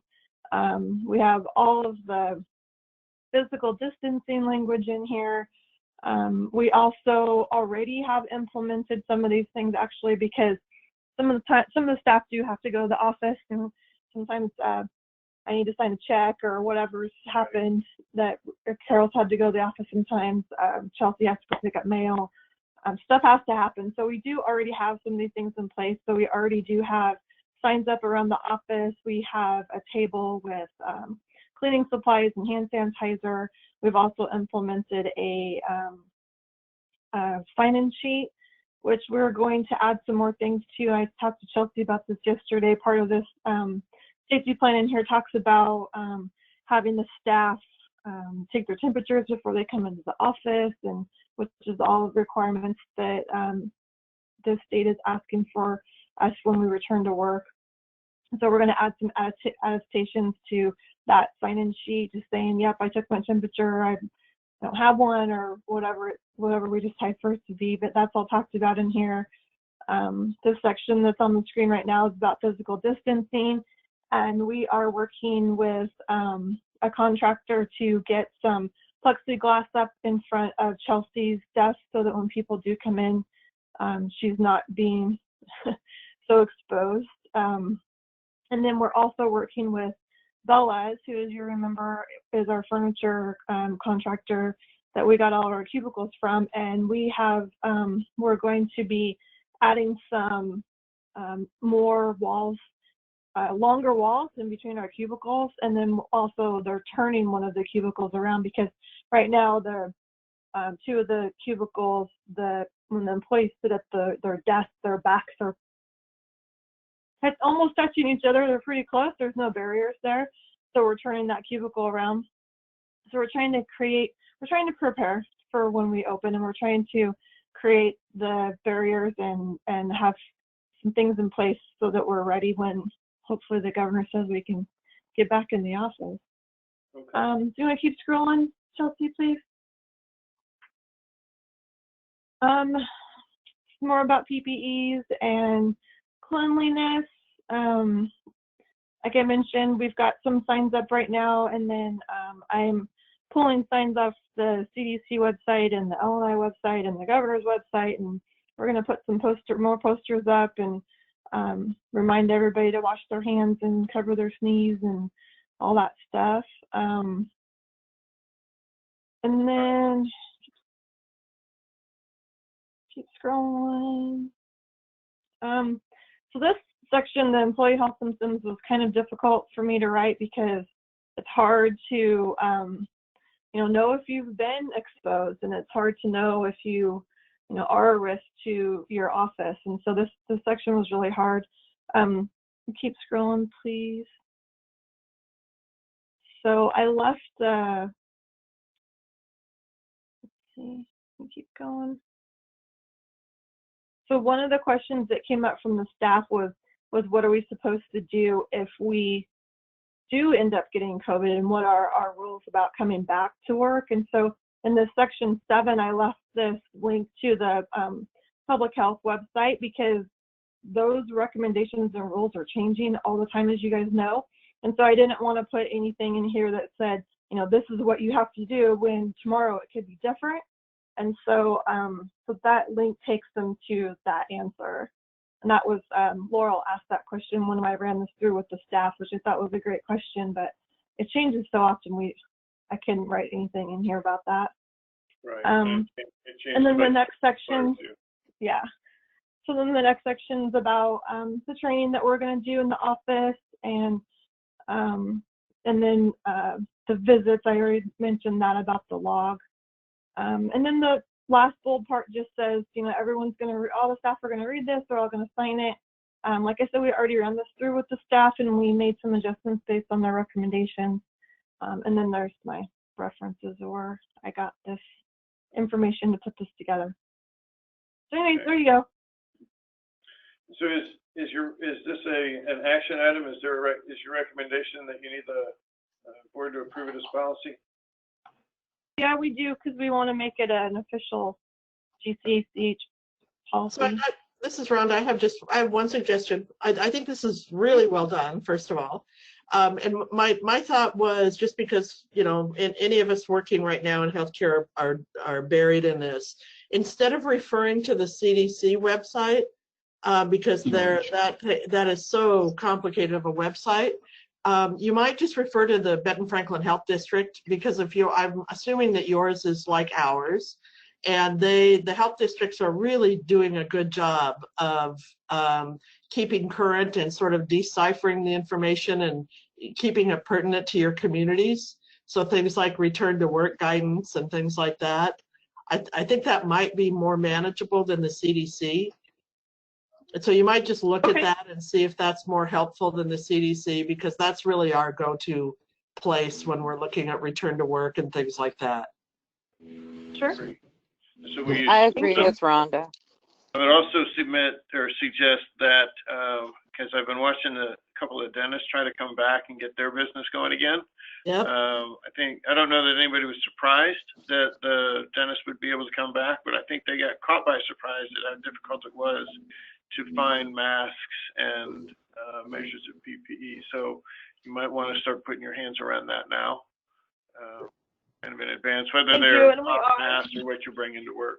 Yep, we talked about that at the staff meeting on Monday and asked everybody to kind of keep their eye out for masks, gloves, cleaning supplies, hand sanitizer, and well, and in your setting, you guys, I'm sure, are going to be fine with alternative masking. Right. So cloth masks, I think, are going to be fine. So, and again, I would check with your health district, because they'll have the guidance on that. No, you're right, Rhonda. In the it says cloth masks in the policy. Hey, look, Luann.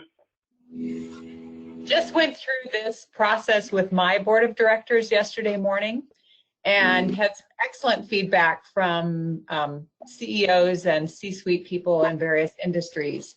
Two things, and I'm glad you were talking about the return to work component. I wish our health department had more clear guidelines. Really?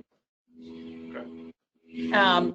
And so even though the CDC is complicated, as someone referenced, that was the recommendation, that we stick with the CDC, because we do have an employee who does not work in Benton and Franklin County. They work in another county. And I think GCACH, their employees work in multiple counties. They work in multiple counties. And so if you have those kind of jurisdictional challenges, the recommendation was to stick with the CDC requirements for return to work. The second was in documenting employee health and the health of those who arrive at the facility. So for example, janitors, IT contractors, people who come to fix your copy machine once we're in phase 2, and we're in that level of return to work for professional office environments. The recommendation was that you also follow the same requirements for documentation. But the debate was on employee temperature. To have them take it at home and self-certify. Well, that's a risk exposure. And so the recommendation was to provide a no-touch thermometer that employees take their temperature upon arriving to work. And actually, we're encouraging our employees to take their temperature at home before they leave for work, because we don't want them to show up with a fever. Right. But we are documenting that. And then the privacy of information. So was the other component for employees. So we have, every employee has an electronic form that they fill out every time they're on site. So if they come into the office for an hour, they go through the checklist. If they come in for a full day, they go through a checklist. And that is turned into the COVID safety supervisor with every pay period. So we pay every 2 weeks so that we can track compliance, and we have a track record for diligence that maintains privacy of employees. That's really good. That's better than what we're doing. I think I'm going to take some of those ideas. Martha, what do you have? I guess I just don't see is there somewhere in the wording that I'm seeing of the length of this? So is this only when the state of emergency is on, or is this forevermore? Is there a timeline on it? I didn't put a timeline on it, Martha. That's a good question. And I don't really think I know how to answer that. Carol, do you have any? This is Sam. About that? Go ahead. Go ahead, Sandra.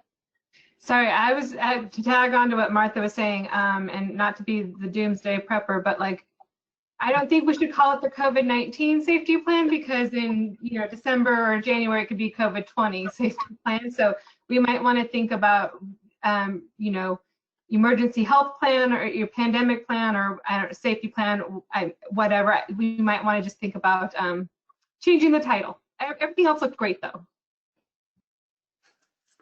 Okay. I have a couple comments. Les, go ahead. So the second page, you said, oh, come on, maybe it's the third page. Third page, you said if an employee is confirmed to have COVID, and then you say they should inform fellow employees of their possible exposure. I think that if someone has a positive COVID, they need to inform a person, that maybe your infectious person in the office, and that person is the one that deals with making sure people in the office understand what's going on. And it's a positive. If it's a positive, we're not talking about maybe, kind of. And then also the contact. What do they call them? Contact tracing people from the health department are going to be coming in, and they're going to be needing to see some of this stuff that you're doing, because you're doing this really so that information is available. So I don't know if it goes in this, but we need to understand that we're doing this in cooperation with the infection control practices in our county, if you want to do that. And DOH has all this stuff. They basically copy it from CDC on theirs, and it is the state official guidance. So, I don't know if CDC is necessary or stating DOH if we're multiple counties. I think that the cleaning concepts need to be looked at. Everybody's so in. They try to go to, well, if the company says it cleans it, you can use it. I would like to back off from a whole bunch of types of cleaning things and think about having some people get together and come up with cleaning things that are necessary but aren't over the top. Some of those cleaning things have so much fumes in them that you really should have extra ventilation. And that brings me to the last thing. Consider finding out if you can increase the air exchange rate in your office, because dilution is the solution to pollution. That's what's needed for a lot of this stuff. That's why we want to go outside. I'm sorry, there's one more thing. Just because we can come back to work doesn't mean it's a smart thing to do. So come back to work, figure out who in the office really needs to be there and when they need to be there, possibly still having some people working from home back and forth, limiting the time you're going to be in a common area, because there's just a lot of little things that can be done that are a little more practical, and just don't think everybody has to come back to work just because all of a sudden we can come back to work. Yeah, Les, I think all of your comments are really good. I like the last one the best. And this is Madeline. I just wanted to add one. This is Madeline. I just wanted to add one piece of information as far as PPE for really some of the essential workers, that your Office of Emergency Management is working with those types of supplies. So as an example, Yakima Valley OEM is going to be getting a shipment in and will help with the distribution of that. If you're on their list. If you're not on the list, you have to go out on your own. All right, so what do you guys want to do? Emergency management can only do healthcare. What do you guys want to do with this policy? Do we want to tighten it up for next time? Just keep working on it?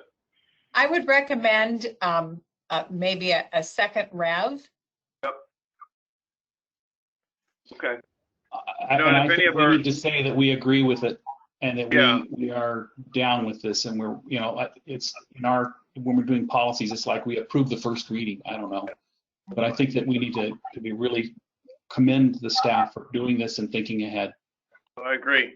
Another thought I've got, you know, we all, not all of us, but some of us have, you know, just a whole bunch of people at work. Unfortunately, we've got policies too, and perhaps we can share some policies that we've maybe put in place or some best practices. Loanne, I think you had some great comments, and I'd love to see your stuff. Because I wouldn't mind plugging some of that into my stuff, because it sounds like you're all over it. So why don't we go ahead and you want to call it a first reading and or something? Yes, that sounds great, Brian. This is Eric. Les really did have a lot of good points, and the one that I am near and dear to, because I am the guy for our agency, is when somebody gets sick, when they're gone away from home or away from work, and they have one point of contact that they reach out to. That person can even be a resource for getting tested when they're sick, or when they find out later that they're positive, that they contact, and that's handled through there. Crap, I forgot my point. Yeah, but having something like that in there. But I'm wondering if you guys picked up on all those things that Les said and the other comments made by Loanne and whatnot, so that you can capture some of that, or do you need us to send you emails of our thoughts? I think we probably, between all of us taking notes, Eric, and I appreciate all of the comments, because it was probably, we understood that we needed to probably do two rounds of this. I think Becky did a pretty darn good job, given that when we started this, we didn't have any guidelines at all, and we, you know, are slowly picking up, you know, the professional services guideline that the governor developed last week, and now we have some more information. So we'll bring it back next month. My sense is that Benton County is probably not going to be ready for phase 2 in any time soon. So we probably have some time that we'll be waiting on opening up our place of business. Okay. All right. I don't think we have to do anything with this, but I think you did a great job with it. So let's just keep going on it, and we'll visit it again next month, and we'll share with you whatever we got that's good. Great. Thank you. Yes. Thank you. Okay, great. Thanks very much. Last item we've got on here, and we've only got a couple of minutes, is the board retreat in July. You know, we did the survey on here. Carol, I guess you can speak to this. I don't know that anybody's going to be getting together in July. I'm wondering if we're going to be getting together in August. But please go ahead. So Chelsea, you were the one that put together the PowerPoint. Why don't you just run through it real quick? I think the main thing is if we do have the opportunity to meet in July, the date and the location. So. Sure. So everyone should have received the survey. It just asked a couple questions regarding the annual board retreat. Usually, I think it takes place in June, but we want to push it back to July given the pandemic. Based on this survey, you know, the majority, there was a few options provided to help rank which location it would take place at. Walla Walla and Prosser were a tie, and the majority of folks preferred the week 3 in July for it to take place. And then just a couple other questions, types of food and any other comments, but those were the main things. Okay. I don't know what we need to do with that, except to say, looks good. How far in advance do we have to book this? This is Ronnie. Yeah. How far in advance do you have to book this? Well, I think we would probably want to book it right away, Ronnie, and then just with the caveat, if you know, if Walla Walla can't take us, since they're into phase 2 now, or they will be probably, well, they probably will be by that time. We're hoping, right, Martha? Hoping, yes, that, you know, that they would allow us to be in their location. I know Columbia County, I read on the news or something that you guys even have kind of what's Columbia First is the name of your campaign. Correct. So, and it could be that they're not allowing people from outside their community for these kinds of events to happen. So I think we're gonna have to play it by ear, but if we could just plan on probably the same Thursday in July that we normally meet, at least we could tentatively plan for that date. And just as a reminder, this is going to be a really, really important retreat because it sets the stage for our sustainability planning and the long-term vision that Greater Columbia has for its services moving forward. So it really culminates in months and months of planning and evaluation and bringing in even an outside professional to do assessments on all of our skills and abilities. So it wraps a lot of the vision that we have for our community and actually our company, and brings it in front of the board for kind of here's where we're at with sustainability planning, and this is our business plan moving forward. So we want to have really good representation by the board. So Carol,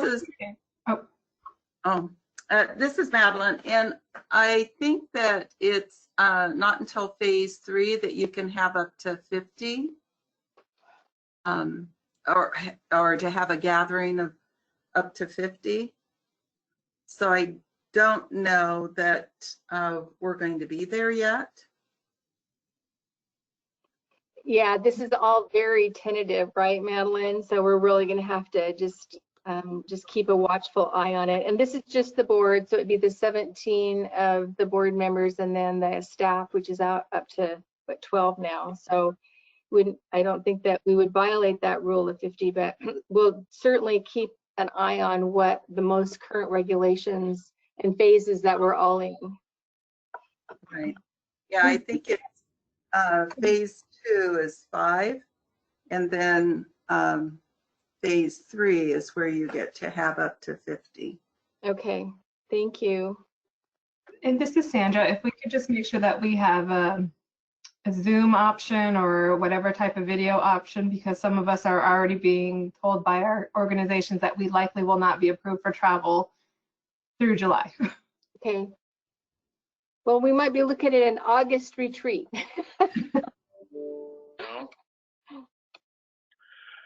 Okay, well, I appreciate everybody's time and effort. Long meeting today, but I think it was very, very good.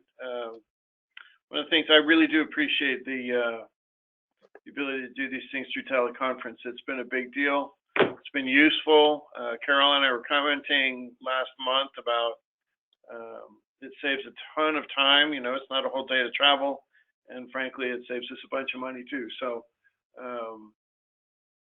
I like seeing everybody, but I mean, I like y'all and everything, but you know, it's good to catch up. Maybe we'll catch up quarterly, or maybe we'll start to build these teleconferences into our routines a little bit. So anyway, again, appreciate all of your time. We could use a motion to adjourn. This is Madeline. I move to adjourn. Excellent. Thanks, Madeline. I second, Kendra. All right. Okay, you guys, thank you again. We will talk with you next month, and I really do appreciate all the good commentary. Thanks so much. Have a great day. Thank you. Bye, everyone. Stay safe. Bye. Bye. Yes. I have that earnest money.